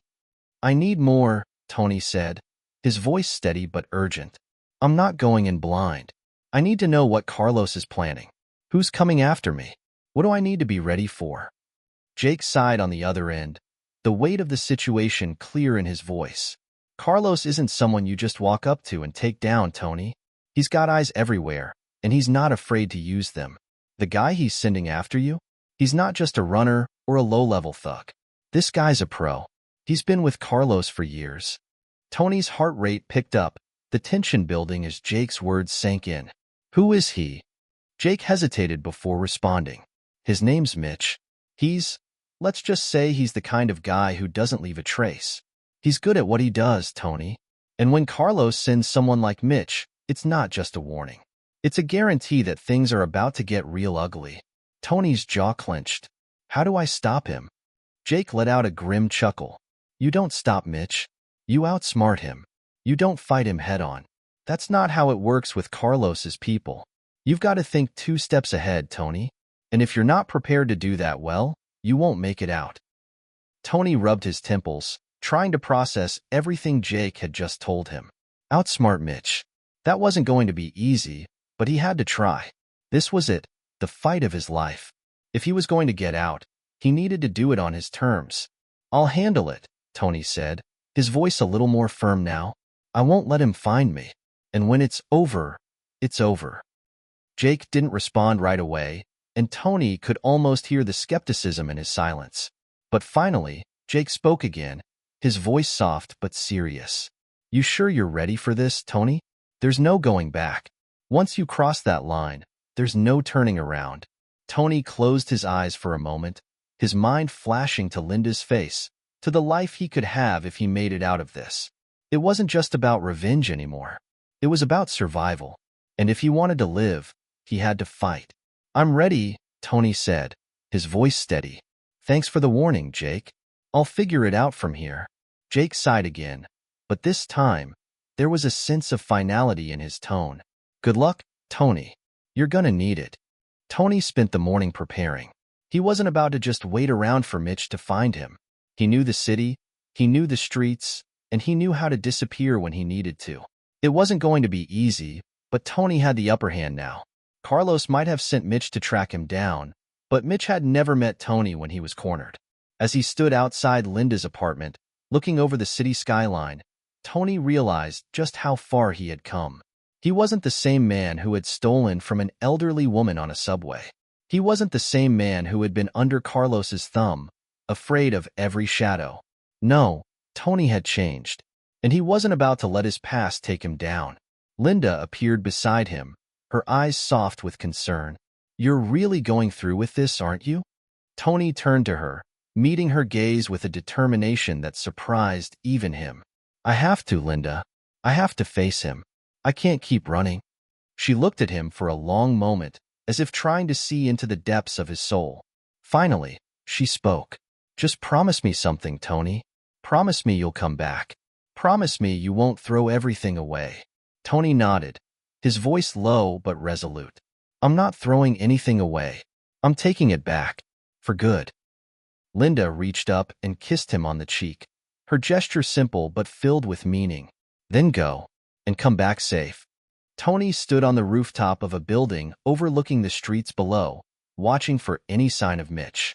He had set the trap, laid the groundwork, and now it was time to wait. His heart was pounding in his chest, but he didn't flinch. This was the moment. He had made it this far, and there was no turning back. As the minutes ticked by, the city below him seemed to hold its breath. Tony knew Mitch was out there somewhere, but he wasn't about to let him get the drop on him. Not tonight. The sound of footsteps echoed in the distance. Tony's pulse quickened. This was it. Tony's heart pounded in his chest as he crouched low on the rooftop, peering over the edge, his eyes scanning the streets below. His breath came in slow, steady bursts as he adjusted his position, ensuring that he was hidden in the shadows. The trap was set. Now all he had to do was wait. The night air was cool, a stark contrast to the heat in Tony's veins. He had done everything to prepare, changed his appearance, erased his tracks, and anticipated every move Mitch could make. But there was still a lingering feeling of uncertainty. Would this work? Could he outsmart someone like Mitch, who was trained to find people like him? Tony had to admit, there were moments when doubt crept in, when the reality of what he was doing felt overwhelming. Mitch was no amateur. He was as skilled as they came, and Tony wasn't fooling himself. This wouldn't be easy, but it was the only way out. His phone buzzed in his pocket, breaking the silence. Everything's set. He's close. Be ready. The message from Jake was short, but it gave him the confirmation he needed. Mitch was already on the move. Tony exhaled slowly, his nerves tensing. He adjusted the strap of his duffel bag, the familiar weight of it reminding him of the life he was trying to leave behind. It held only the essentials, his gun, some money, and a few other tools that might come in handy. The kind of tools Mitch would recognize. The city below him hummed with life. Cars passed by on the streets, the distant sound of voices floating up from the alleyways. Tony's eyes narrowed as he spotted a figure in the distance, tall, with a steady gait. It was Mitch. Tony could feel the hairs on the back of his neck stand up as the man drew closer. The plan was simple. Mitch would come looking for Tony, expecting to find him in one of his old haunts, or perhaps at Linda's apartment. But Tony wasn't there.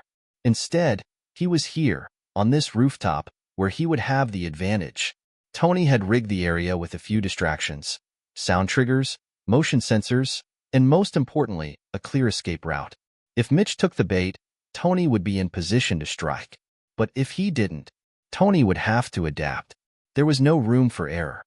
Minutes passed in tense silence, broken only by the distant echoes of the city. Tony kept his eyes trained on Mitch, who was moving with a deliberate pace, as if he already knew something was off. Tony's instincts told him that Mitch wasn't just walking into a trap. Mitch was hunting. Tony's grip tightened on the edge of the rooftop, his breath coming faster now. This wasn't just a confrontation. This was survival. As Mitch stepped closer to the building's entrance, Tony made his move.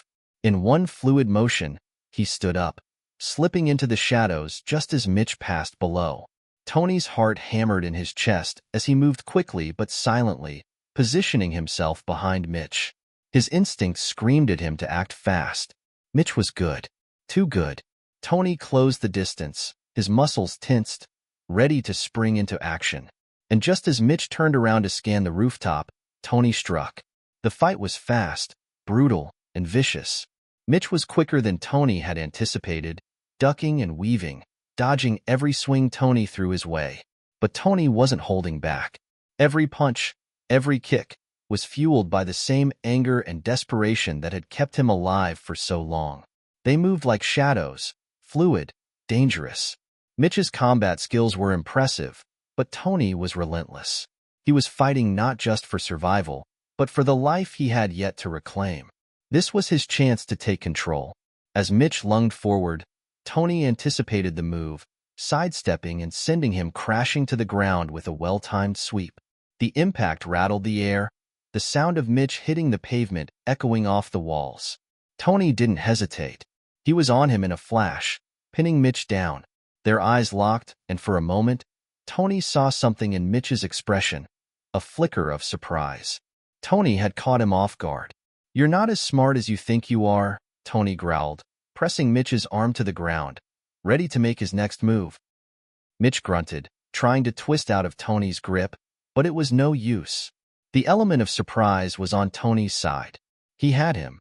"Carlos is going to make you regret this," Mitch spat, his voice full of venom.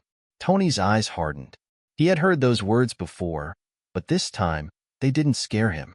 He was ready to face the consequences of his actions. The consequences of choosing to fight back. You don't know who you're dealing with, Tony said, his voice low and controlled. Carlos isn't going to save you this time. Mitch snarled, but Tony wasn't finished.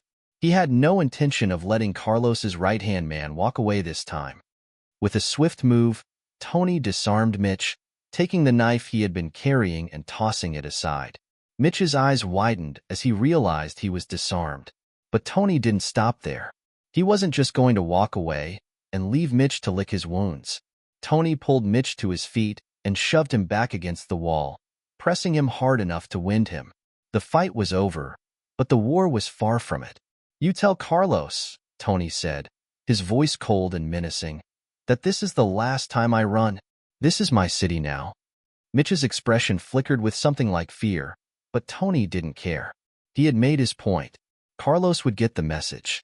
Tony stepped back, wiping the sweat off his forehead. His heart was still racing, but for the first time in what felt like forever, he felt alive. He had crossed the line, but now there was no turning back. As Mitch stumbled to his feet, clearly shaken but still defiant, Tony turned and walked toward the exit, his mind focused on the path ahead. The trap had worked, but the real battle was just beginning. Tony's footsteps echoed in the empty alley as he made his way toward the street. The adrenaline from the fight still surged through his veins, his body aching from the brutal exchange. But he couldn't stop. Not now.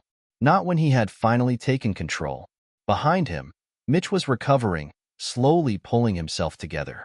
Tony hadn't left him completely defeated. He wasn't done with him yet. He needed answers, and Mitch was the only person who could give him the information he needed to bring Carlos down once and for all. Tony stopped at the entrance of the alley and turned, his eyes narrowing as Mitch staggered toward him, visibly furious but also humiliated. There was no doubt in Tony's mind. Mitch wasn't going to be the last obstacle. Carlos would sin more, and worse. But Tony had taken the first step, and that was something to be proud of. He wasn't running anymore. Not from Carlos. Not from anyone. You should have stayed out of this, Tony, Mitch sneered, his voice hoarse but dangerous. You think Carlos will let you get away with this? He'll come for you, and when he does, there'll be no place left for you to hide. Tony didn't flinch.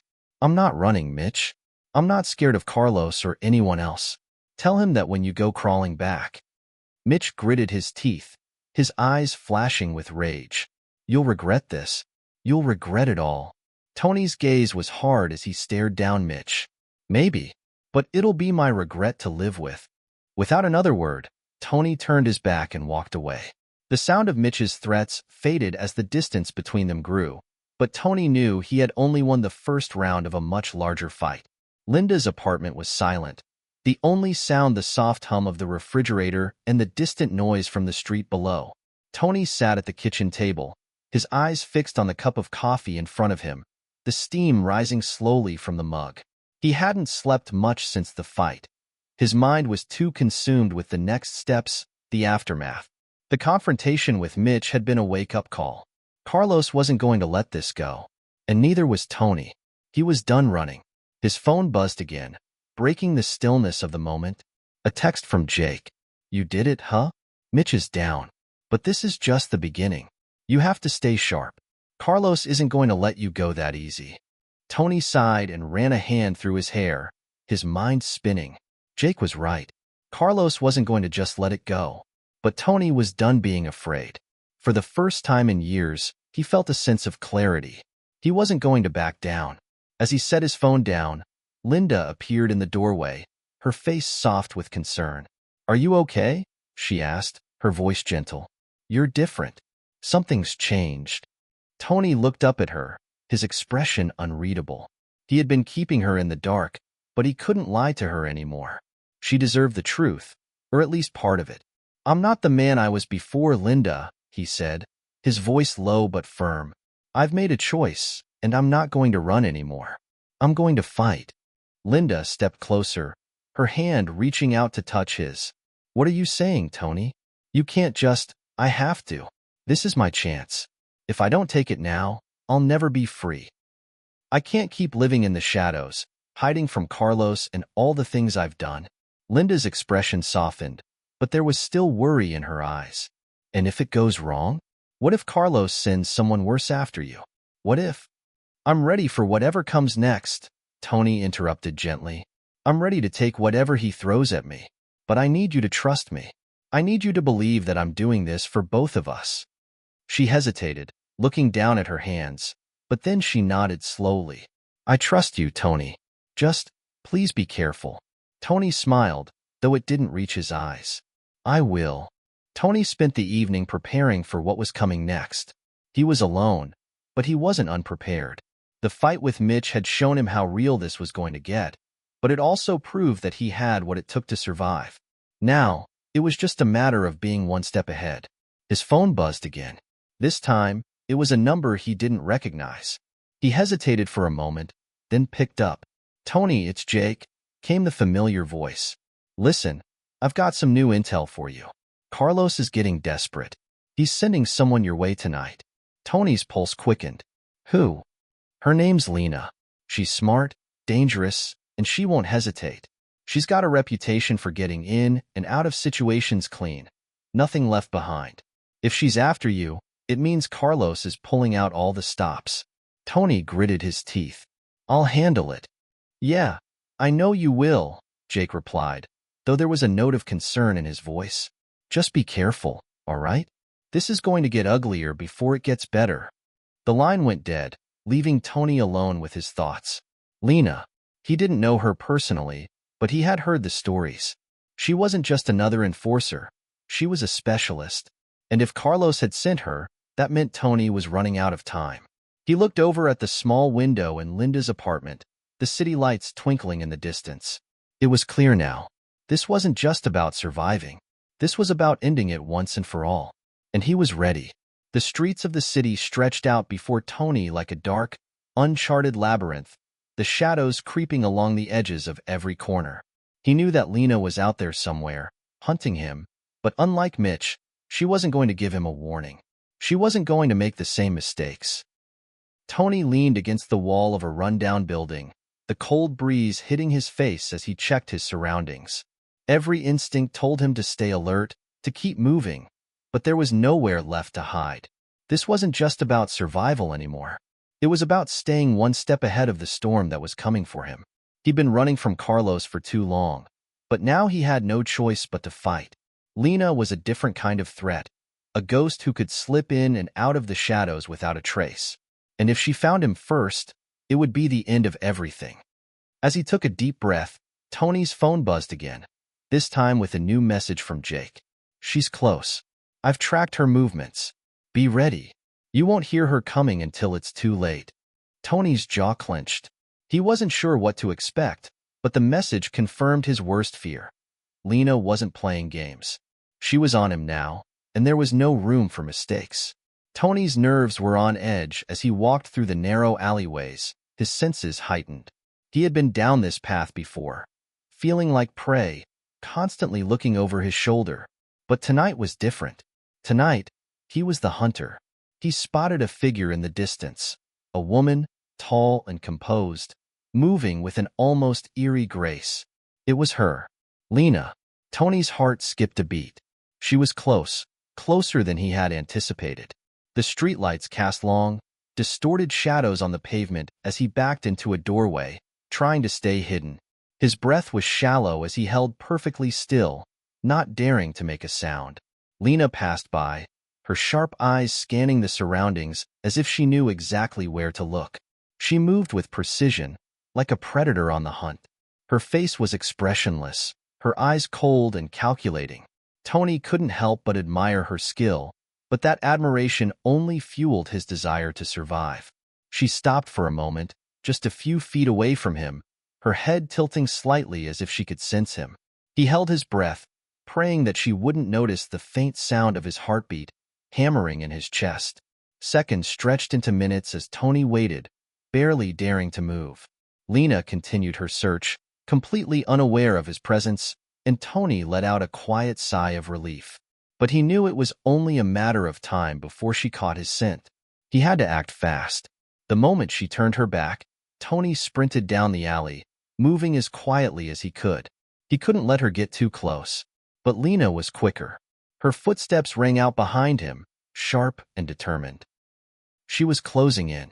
Tony cursed under his breath, increasing his pace as he twisted and turned through the streets, trying to lose her in the maze of the city. He could hear her footsteps echoing in the distance, but she wasn't making the same mistake as Mitch. She was patient. She was waiting for him to slip up. Tony turned another corner and found himself at the edge of a construction site. The area was dark, the only light coming from the occasional flickering bulb overhead. It was the perfect place to make his stand. He had no other choice but to confront her. He grabbed a nearby pipe, weighing it in his hands as he prepared for the inevitable. His heart raced as he braced himself. Lena would come at him full force, no hesitation. The question was, would he be able to survive the attack? Just then, the silence was shattered by a cold voice. "I know you're here, Tony," Lena said, her voice smooth like velvet, yet laced with a deadly edge. "There's nowhere left for you to run. Now, it's time for you to face the consequences of your actions." Tony's grip tightened around the pipe, but he didn't move. He had to be smart. Lena was no ordinary enforcer. She was a pro. He couldn't afford to make a mistake. "I'm done running, Lena," he called out, his voice steady despite the tension building inside him. "You think Carlos can protect you? He's not going to save you when I'm done with you." Lena chuckled softly, the sound almost unnerving in the stillness of the night. "You really think you can beat me, Tony? You're not even close."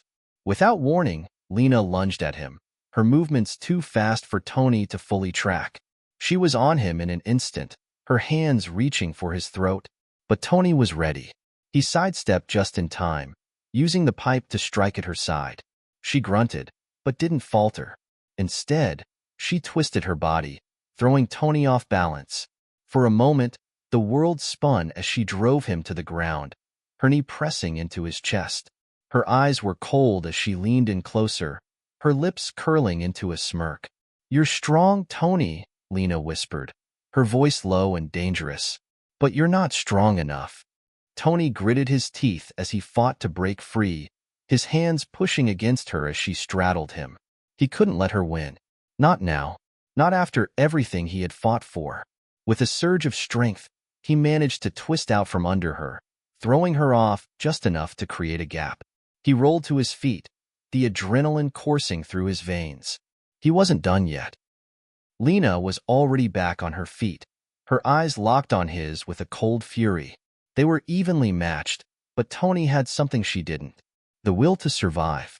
"I'm not going down, Lena," Tony growled, gripping the pipe tightly. "Not tonight. Not ever." Lena's lips curled into a predatory smile as she stepped toward him, her body language all but daring him to make a move. But Tony didn't hesitate. He lunged, swinging the pipe with everything he had. The pipe whistled through the air, striking the ground with a force that sent a jolt of pain through Tony's arm. He had missed. Lena was too quick, too precise. She sidestepped effortlessly, like a predator dancing around her prey. Tony barely had time to react before she lunged at him again, her movements fluid and sharp. He barely blocked the strike, the sound of her fist connecting with the pipe ringing in his ears. His grip faltered, and for a moment, everything seemed to slow down. He could feel the blood pounding in his ears, could sense her presence right behind him, waiting for the moment to strike. "You're fast," Tony said, trying to buy himself a second to breathe.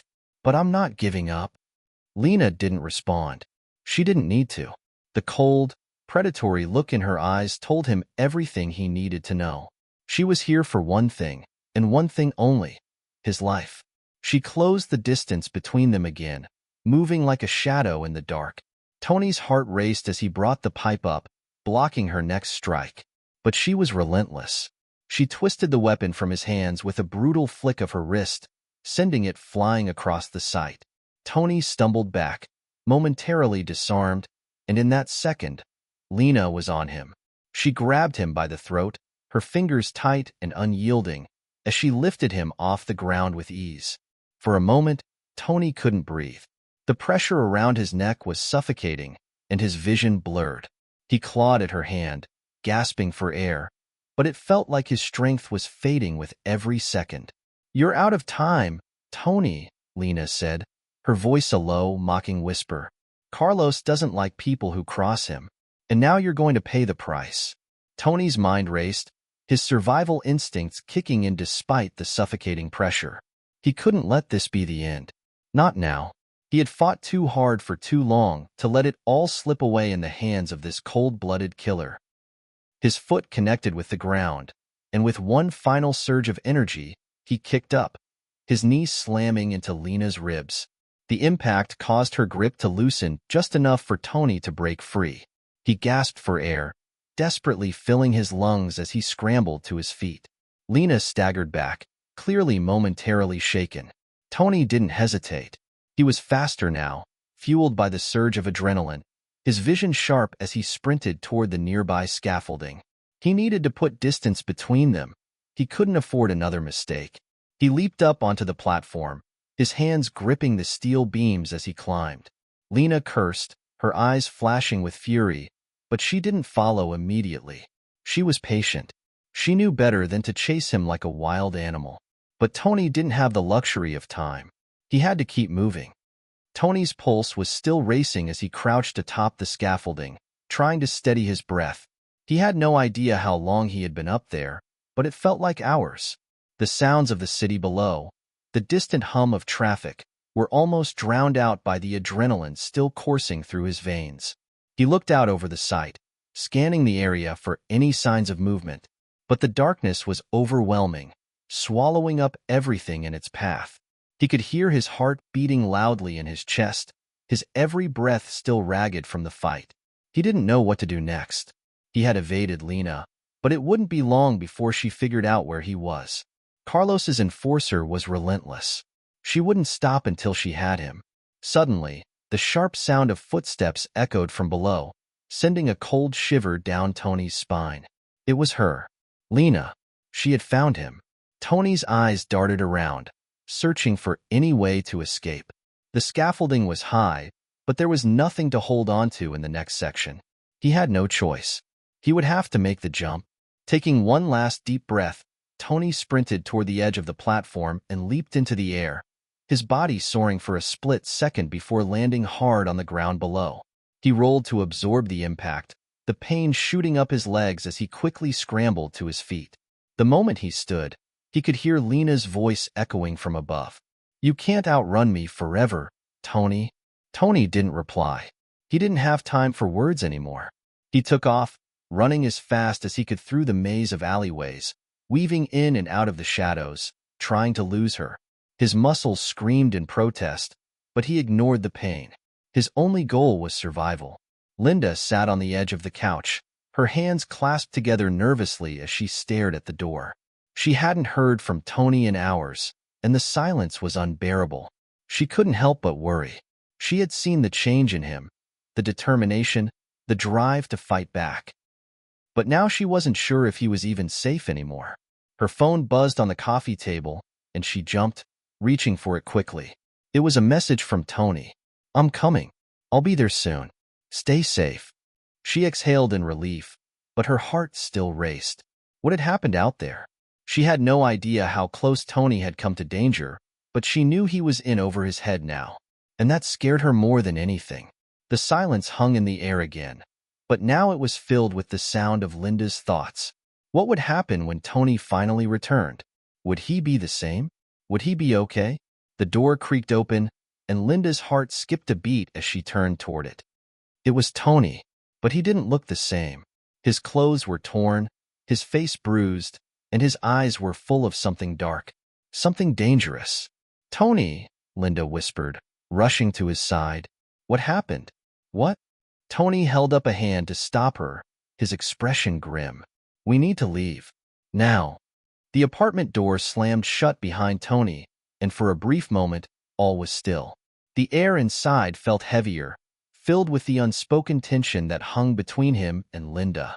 She stood frozen in the doorway, her wide eyes searching his battered face as if trying to make sense of what had happened. "Tony," she whispered again, but he held up a hand to silence her. "No time to explain," he said. his voice low but urgent. They'll be coming for us. We need to leave now. Linda's heart raced in her chest as she processed his words. Tony had always been the one to keep his cool, to know exactly what to do in every situation. But tonight was different. His usual confidence was gone, replaced by a sharp edge of fear. And if he was scared, she knew things were much worse than she'd imagined. "Tony," she said, her voice trembling. "What happened out there?" He ran a hand through his hair, clearly agitated. His face was pale, and the strain in his eyes told her everything she needed to know. "I barely made it out alive. Lena's relentless. If we stay here, we won't be safe for long. Carlos will send more people after us. And Lena? She's not going to stop until she gets what she wants." Linda's blood ran cold. She had heard of Lena, Carlos's personal enforcer, a ruthless woman who never failed a mission. The thought of her hunting them down made her stomach churn. But it wasn't just Lena Tony had to worry about. It was Carlos, too, the man pulling the strings, the man who wanted Tony dead. "What do we do?" Linda asked, her voice barely a whisper. "We need to disappear," Tony replied, his eyes locking with hers. "I know people. I know places. But we can't waste time. They'll be on us the moment they realize I'm not where they expect me to be." Linda nodded, swallowing the knot of fear that had settled in her throat. She wasn't a fighter like Tony, but she would follow him anywhere. She trusted him, and right now, that trust was all she had. Tony moved quickly, rifling through a drawer in the kitchen. He pulled out a stack of cash and shoved it into his jacket pocket before grabbing his keys and wallet. His movements were swift and methodical, as if he'd done this 100 times before. "We're leaving now," Tony said, already heading toward the door. "Get your things together. If we're going to make it out of here, we need to move fast." Linda's hands shook as she grabbed her purse and a few essentials, her mind racing with thoughts of what could be waiting for them outside. She could hear Tony's footsteps pacing in the hallway as she quickly zipped up her bag, trying to stay calm. She had to trust him. She had to believe they could get through this. Within minutes, they were out the door, the sound of their footsteps echoing down the empty hallway. Tony's eyes were constantly scanning their surroundings, his body tense as he led Linda through the back entrance of the building. They couldn't afford to be seen. The last thing they needed was to run into someone who could lead Carlos or Lena straight to them. The night air hit them like a wall as they stepped outside, and for the first time in hours, Linda felt like she could breathe again. But it was only a fleeting sensation. The fear still clawed at her insides, gnawing at her every step. "Where are we going?" she asked, her voice barely above a whisper. "I have a friend who can help," Tony replied, glancing over his shoulder as they walked briskly down the alleyway. "But we need to get to him before they track us down. If we're lucky, we'll make it there without anyone spotting us." Linda's mind raced as they moved through the dimly lit streets. She had always known Tony had connections, but she had no idea how far his web of contacts extended. And now, she was about to meet one of them, someone who might be able to get them out of the mess they were in. They turned a corner and ducked into a small, inconspicuous bar on the edge of the city. The place was quiet, almost too quiet. Tony pushed open the door and led Linda inside, his eyes scanning the room for any signs of danger. The bartender, an older man with a grizzled face, gave Tony a nod as he approached. "You're late," the bartender muttered, his voice gruff but not unfriendly. "Had a little detour," Tony said with a tight smile. "We need to lay low for a while. You know anyone who can help with that?" The bartender's eyes flicked to Linda, then back to Tony. He let out a low chuckle, shaking his head. "Always in trouble, huh? Fine. I know a guy who owes me a favor. You're lucky.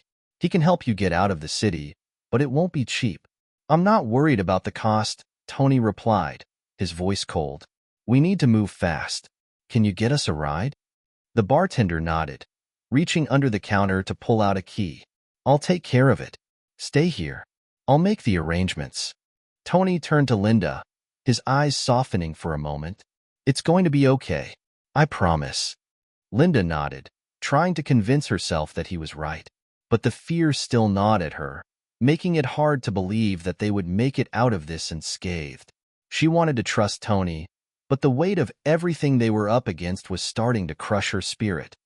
The ride was uncomfortable, the kind of silence that hangs in the air when you know something dangerous is just around the corner. Tony had made arrangements with the bartender's contact, a driver who would get them to a safe house in the middle of nowhere. But even as they sat in the back of the car, Linda couldn't shake the feeling that they were being watched. She glanced over at Tony, who was staring out the window, his jaw clenched as he processed everything that had happened. His face was set in a hard expression, but Linda could see the exhaustion in his eyes. "Tony," she said softly, "do you really think we can get out of this? I mean, after everything that's happened, do we even have a chance?" Tony's eyes flicked to hers, his gaze steady but filled with a grim understanding. "We don't have a choice, Linda. We fight, we run, and we survive. That's all we can do right now." Linda swallowed hard, nodding in agreement.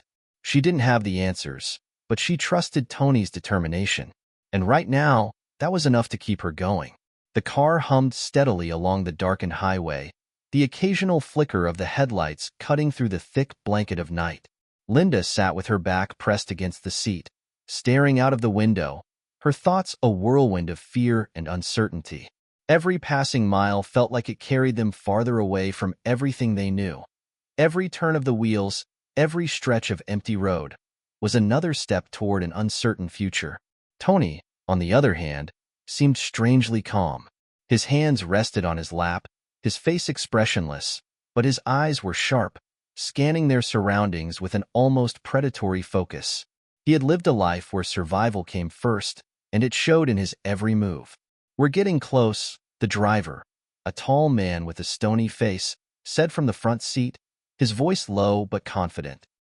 He had barely said a word since they had gotten into the car, and Linda wasn't sure if that was a good thing or not. She didn't know this man, but Tony trusted him, and that was enough to give her a semblance of comfort. "Keep an eye out," Tony muttered, his voice terse. "We don't know how much time we have before they figure out we're gone." Linda nodded, trying to steady the rising anxiety in her chest. She had never imagined her life would turn into something like this, running from people who wanted to kill them, always looking over her shoulder, constantly wondering when the next danger would arrive. Her mind kept replaying the events of the past few days, trying to make sense of it all. How had everything escalated so quickly? One moment, she and Tony were just trying to make a living, and the next, they were entangled in a deadly game of survival against a man like Carlos, with his ruthless enforcer, Lena, hot on their heels. The car slowed, pulling off the main highway and into a winding dirt road. The moonlight cast long shadows across the landscape, and for a moment, everything felt eerily still. Linda's stomach tightened in anticipation. She had no idea where they were going, but she trusted Tony's judgment. If he said they were close to safety, she had to believe him. "Here," the driver said, pulling up to a small, isolated cabin hidden away in the trees. The place was barely visible from the road, but Linda could tell it was well guarded.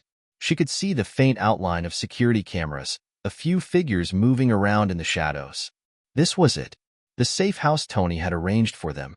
Tony quickly paid the driver, thanking him in hushed tones before turning to Linda. "Stay close to me. Don't make any noise. We don't know who's watching." Linda's heart pounded as she followed Tony into the cabin, her senses heightened. The door creaked open, and they stepped inside, where the air was thick with the smell of dust and old wood. It was stark, utilitarian, nothing like the comfort of the city apartment they had just left behind. A man stood in the corner, tall and imposing, his face obscured by shadows. "You're late," he said, his voice low, gravelly. "You've made it this far, but I'm not sure how much longer that'll last." Tony nodded. "We just need a place to lay low for a while. Can you help us?" The man's eyes narrowed, studying Tony and Linda. After a long moment, he nodded. "I'll help, but it's not going to be easy. Carlos has his eyes everywhere." The door slammed shut behind them, and the heavy silence of the cabin felt suffocating. Tony and Linda stood in the dimly lit room, the only sound coming from the crackling of a nearby fire that struggled to stay alive in the hearth. The man who had greeted them, the one Tony seemed to know, stood in the corner, watching them closely. His eyes were cold, calculating. Linda couldn't help but feel the weight of his gaze, as though he was measuring them, sizing them up for something they couldn't even begin to understand. Tony broke the silence first, his voice steady but filled with urgency. "You've got to help us. Carlos and his people are relentless. They won't stop until they find us. We need to stay off their radar." The man, whose name Tony had only briefly mentioned as Mick, nodded slowly.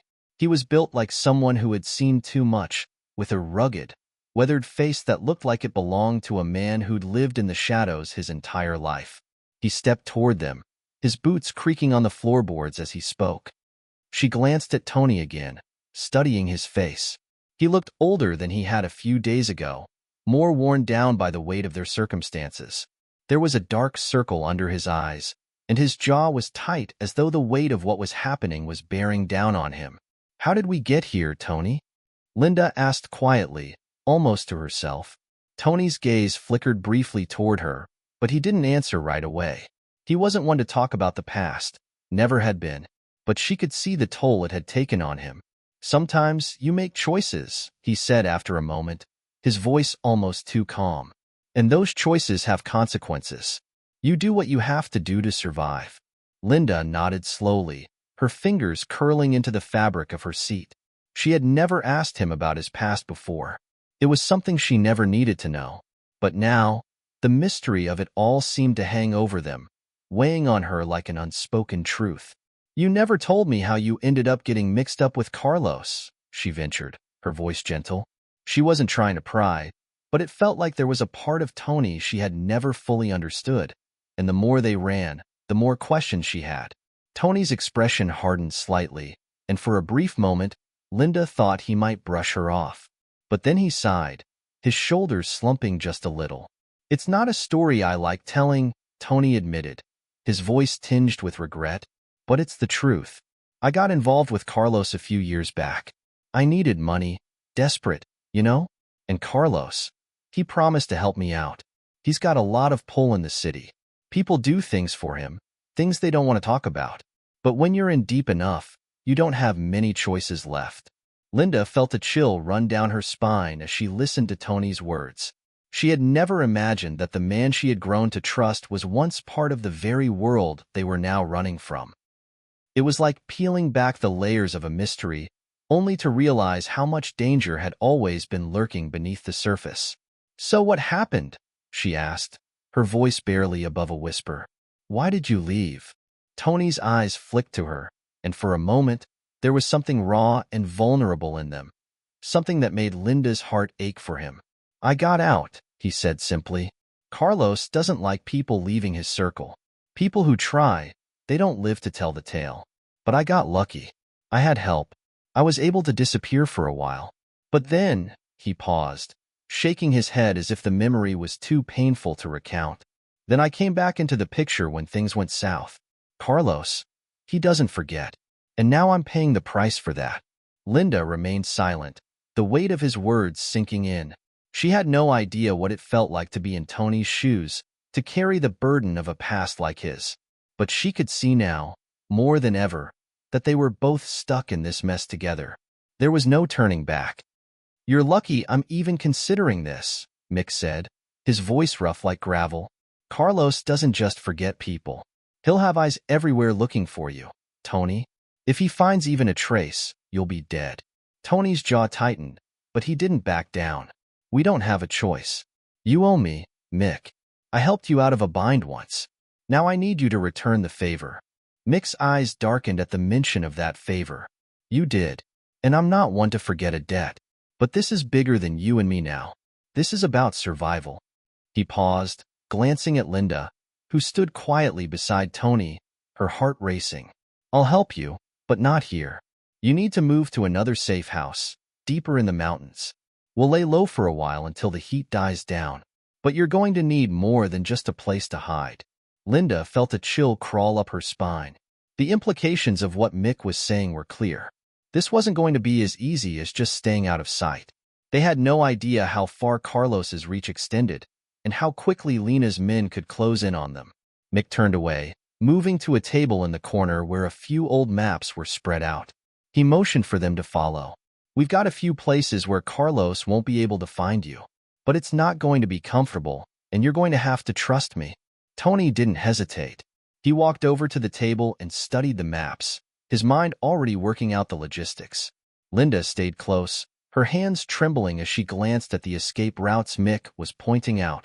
"Here," Mick said, his finger landing on a location marked deep in the forest. "This is the safest route. It's remote, but it'll get you out of the city and away from the prying eyes. From there, I'll help you find somewhere permanent.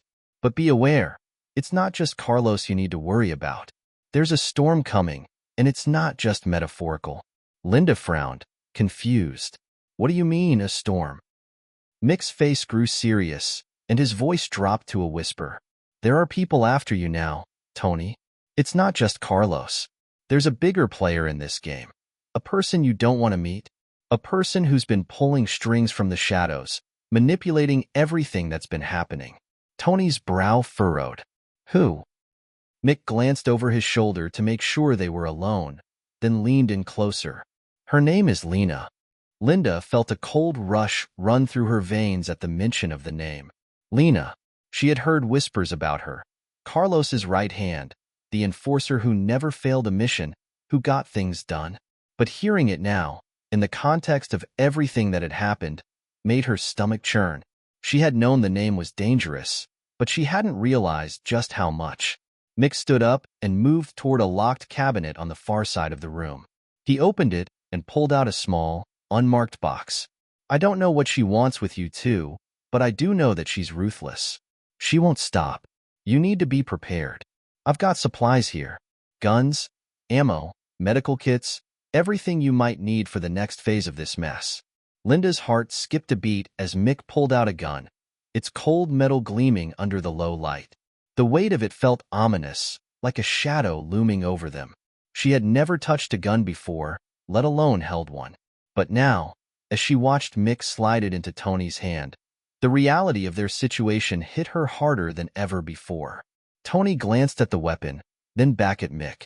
"We won't need all of this. We're not here to fight. We're just trying to survive."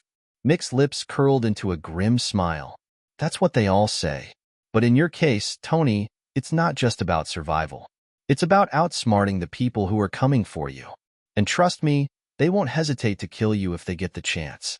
Tony held the gun in his hands, his fingers lightly brushing the cold steel.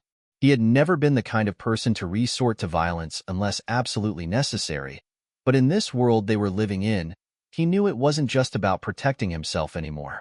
It was about protecting Linda, his last connection to a life that seemed so far away now. "All right," Tony said, his voice firm. "We'll take what we need. But no one gets hurt unless we have no choice." Mick nodded, as if he'd expected nothing less. "Good. You'll need all the luck you can get. And if you survive long enough, maybe we can talk again. But until then, you're on your own." Linda swallowed hard, feeling the weight of their situation more than ever. They weren't just running from Carlos anymore.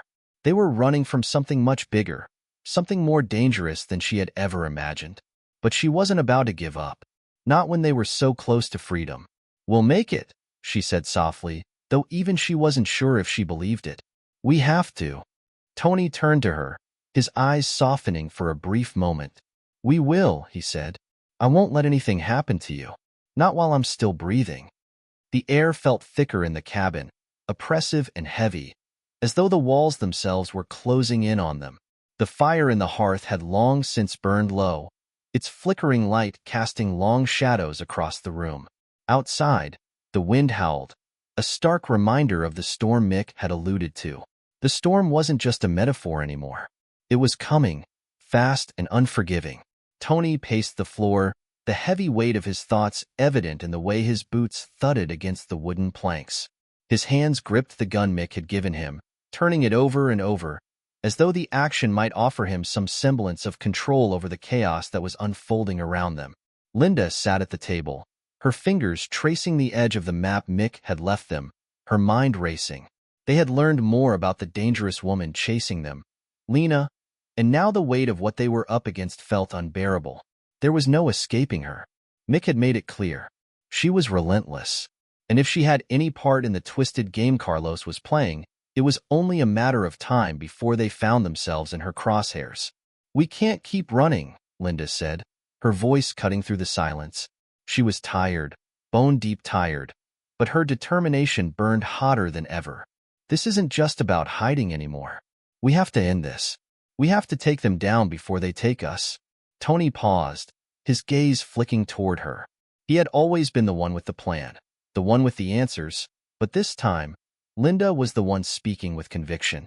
The words hung in the air between them, the gravity of the decision settling over both of them like a storm cloud waiting to break. "I don't want to risk it, Linda," Tony replied quietly. "I'm not willing to put you in more danger. We've barely made it this far, and now we're talking about going after Carlos and Lena head-on?" "That's exactly," Linda interrupted, her voice stronger than she felt. "We're out of time, Tony. We're running out of options. If we keep hiding, they'll eventually find us. So, let's take the fight to them. We can't keep waiting for something to change. We have to make the change." Tony looked at her, really looked at her, as though seeing her for the first time. The determination in her eyes mirrored his own, and for a fleeting moment, he saw the same fire that had driven him all those years ago. The fire that kept him alive, even when everything else seemed lost. He sighed, rubbing a hand over his face. "You're right, but this won't be easy. Lena is the most dangerous person I've ever met. She won't hesitate to kill us." "I know," Linda replied, her voice steady, "but we're not going to face her alone. Mick has resources, and we have each other. We can do this." Tony stared at her for a long moment, his expression unreadable. Then, finally, he nodded, the decision made. "We're in this together," he said, his voice low but resolute. "And if we're going to take them down, we need a plan." Mick, who had been watching them from the shadows, stepped forward, his face serious. "You're both right. Hiding won't save you. But taking the fight to Carlos and Lena is no small feat. You'll need more than just guns and ammo. You'll need information, allies, and a way to get to Carlos. His network runs deep. If you want to get to him, you'll have to go through Lena first." Linda's heart pounded in her chest. This wasn't a game anymore. This was real. But as terrifying as the idea of facing Lena and Carlos head-on was, there was no turning back now. "We're ready," Linda said, her voice steady as she looked at Mick. "Tell us what we need to do." Mick nodded and began to lay out the plan, marking a series of locations on the map. Carlos operates from a compound on the outskirts of the city, but he doesn't stay there all the time. Lena, on the other hand, is a different story. She's always by his side, and she's the one you'll need to deal with first. Tony listened carefully, absorbing every detail Mick offered. The more he learned, the more he realized just how dangerous this was. But there was no other option. If they didn't stop Lena now, they wouldn't make it out alive. "Once we get in, it's all about timing," Mick continued. "Lena trusts very few people, but if you can get close enough, you might be able to turn the tide in your favor. We can supply you with whatever weapons and gear you need, but the rest will be up to you." Linda met Tony's gaze, her heart racing. This was it, the moment of truth. They couldn't afford to fail. "Then let's do it," Tony said, his voice fierce with resolve. They spent the next few hours preparing, packing their bags with everything they'd need for the operation. Ammo, weapons, medical supplies, and most importantly, the knowledge they'd gained from Mick. As the night deepened, the storm outside continued to rage, but inside the cabin, the air was thick with anticipation. They were going to face their enemies head-on, and no matter what happened, they were going to fight for their lives, for their future, and for each other. The storm had intensified by the time Tony and Linda made their way out of the cabin. The wind whipped through the trees, sending branches creaking and cracking in the distance. The air smelled of rain, thick and heavy, as though the world itself was holding its breath for what was to come. They had prepared for this moment, for this final confrontation. The weapons, the supplies, the intel, they were all in place. But now, standing on the edge of the unknown, the weight of their decision hit them harder than ever before. This wasn't just about survival anymore. It was about justice. It was about stopping the cycle of fear and violence that had consumed their lives for so long. The path ahead wasn't easy. Mick had warned them that getting close to Lena's compound would be a challenge. The area was heavily guarded, and the only way in would be through a series of underground tunnels that led directly to the heart of Carlos's operation. The tunnels weren't safe. They were old, unstable, and filled with traps. But they were their only option. "Stay close," Tony murmured as they approached the entrance to the tunnels. His voice was tight, strained. There was no turning back now. Once we're in, it's all about staying quiet. We can't afford to make any noise. Linda nodded, her heart racing. She was scared, more scared than she'd ever been in her life. But there was no room for fear now. She couldn't let Tony down. She couldn't let herself down. This was their last chance.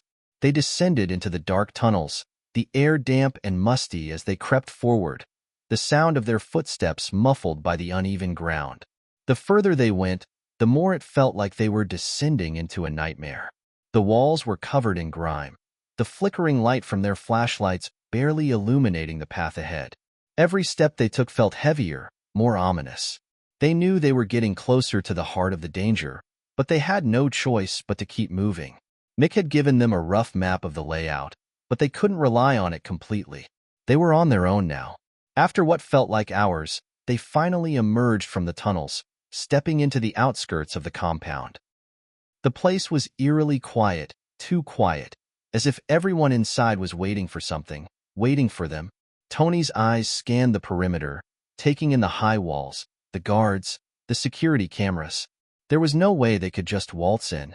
"We'll need to disable the security first," Tony said, his voice low. "Then we move fast. No hesitation." Linda nodded, her heart pounding in her chest. She had never imagined she'd be doing something like this, sneaking into an enemy compound, risking her life for a chance at freedom. But here they were, at the edge of everything. Tony took a deep breath and pulled out the small device Mick had given them, a tool designed to hack into the security system. He worked quickly, his fingers moving with precision as he bypassed the cameras and sensors. It took only a few moments before the screens went dark, the guards oblivious to their intrusion. With the security down, they moved swiftly, crouching low to avoid detection. Every muscle in Linda's body was tense as they made their way toward the heart of the compound. There were no more words between them now, just the sound of their breathing, the faint rustle of their clothing as they moved. Finally, they reached the main building, the place where Carlos and Lena were likely holed up.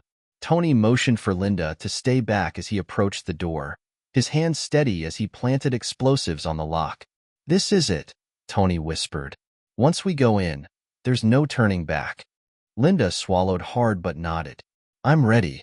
With a soft click, the door swung open. The room beyond was dark, the air heavy with tension. Tony stepped in first, gun raised, his eyes scanning for any signs of movement. Linda followed closely behind, her heart pounding in her chest. They had come so far, and now they were here, at the brink of everything. Then, from the shadows, she saw her, Lena.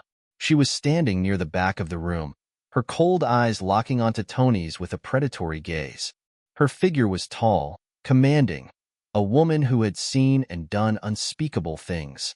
But now, as Linda watched, there was something different in Lena's eyes, something dangerous. "I knew you'd come," Lena's voice was low, almost mocking. "But you're too late. You've already lost." Tony's grip on his gun tightened. "It's over, Lena. You're done. We're taking you down." Lena stepped forward, her movements fluid, predatory. "You think you can stop me? You think you can stop him?" She nodded toward a figure standing in the corner of the room, partially hidden by the shadows. Linda's heart skipped a beat as she recognized the face. Carlos.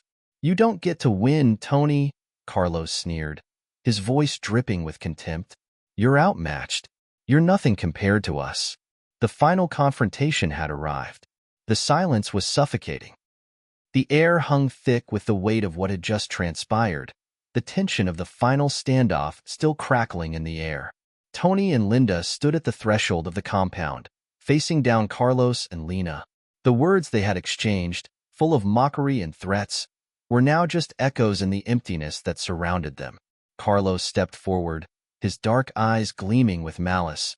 But there was something in his posture that suggested an uncertainty Tony hadn't seen before. He had always been the man pulling the strings, always the one in control. But now, facing Tony, his last obstacle, he seemed to hesitate, even if only for a moment. Lena, on the other hand, remained silent, her eyes cold and calculating, her hand resting on the gun holstered at her side. She was the real threat here. Tony knew that. She had always been the one who pulled the trigger without thinking twice. The sound of Tony's breath was the only noise in the room as he squared his shoulders and held his gun steady, his heart racing but his resolve unshaken. He couldn't afford to falter now. They had come this far, and he wasn't about to let either of these two escape. "Drop the gun, Lena," Tony said, his voice firm but edged with urgency. "It's over. You've lost." Carlos let out a low, bitter laugh. "You really think you can stop me? You're a fool, Tony. You always have been." "I'm not the fool here," Tony replied, his grip tightening on his weapon. "You've been running this operation for years, using people like pawns in your little game. But I'm not going to let you destroy anyone else." There was a brief moment of silence, and then, almost as if by instinct, Lena drew her weapon, aiming directly at Tony. Linda, who had been standing in the shadows, ready to act at a moment's notice, sprang into motion. Without hesitation, she lunged forward, knocking Lena's arm just as the shot rang out. The bullet missed Tony by inches, lodging itself into the far wall with a deafening crack. In that split second of chaos, everything seemed to slow down. Tony reacted instinctively, his training kicking in as he moved toward Lena, his body a blur of motion. But Lena was fast, too fast.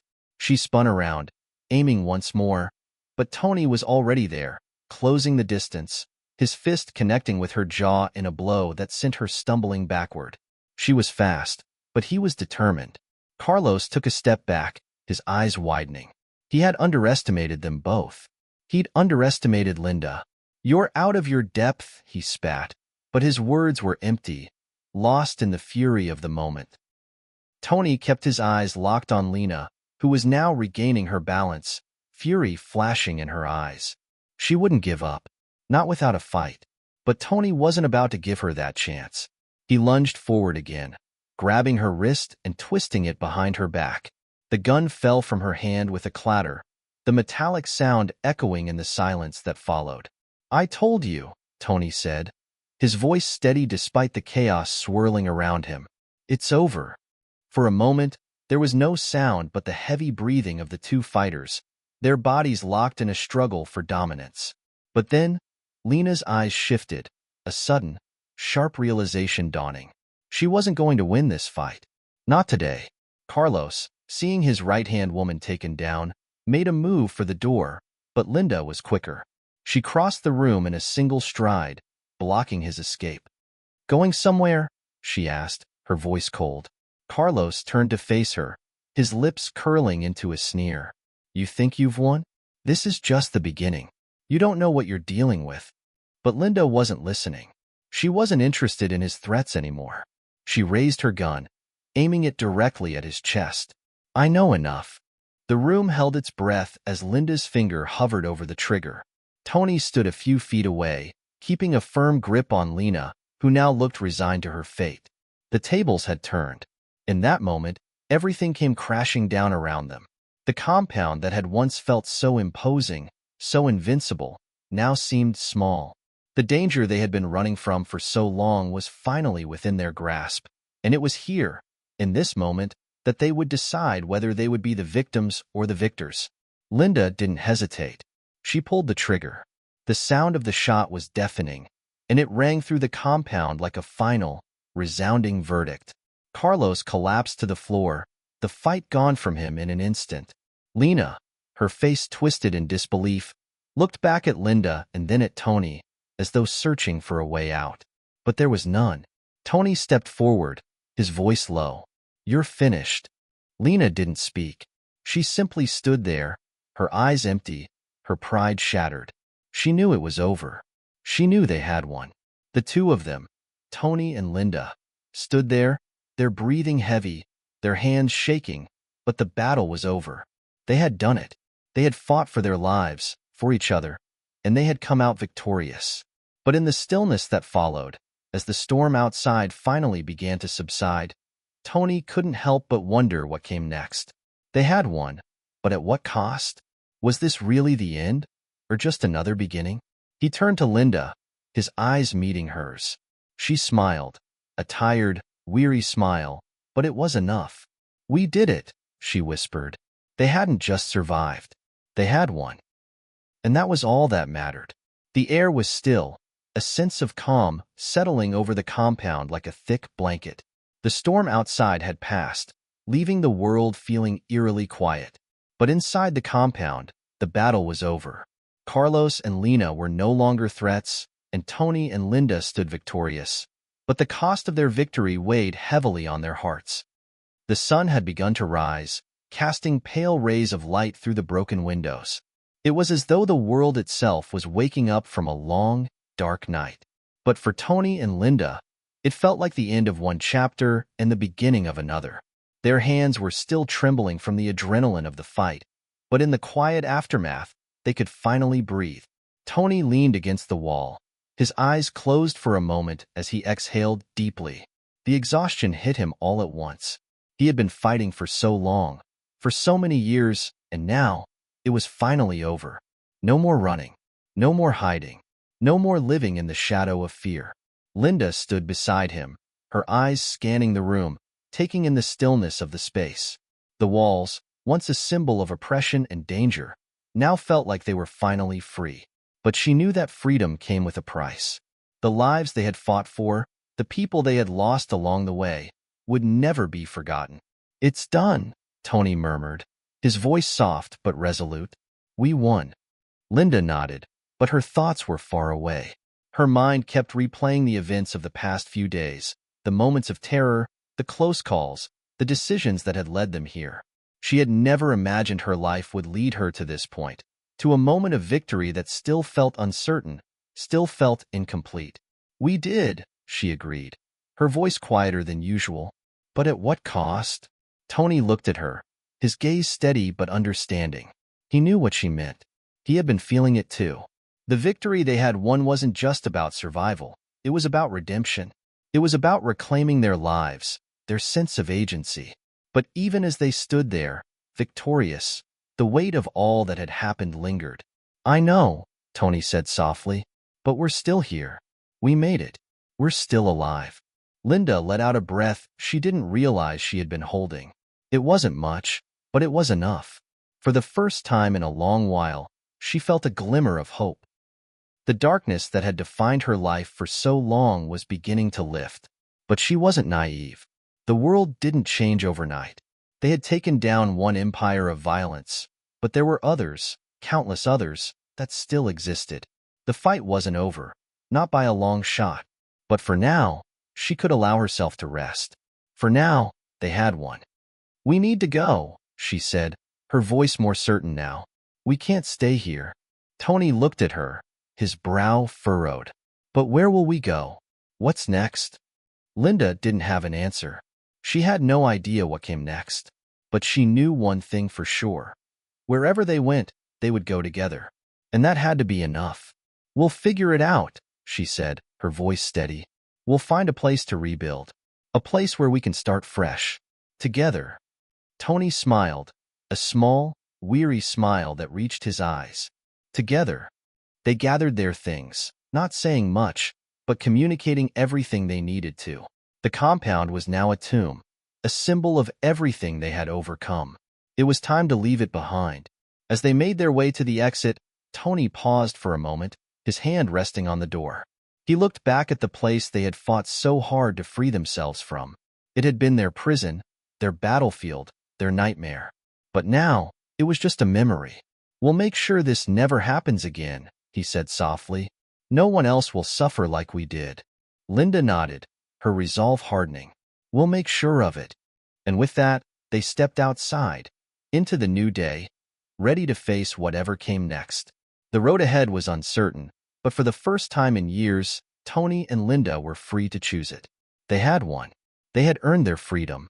And now, it was time to build the future they deserved. The sun rose higher, its light spilling across the horizon. A new dawn, a new beginning. And for Tony and Linda, that was enough. Hit subscribe and leave a comment with where you're watching from. This story might just spark a new beginning. What's one thing that always pushes you forward, even when things get tough?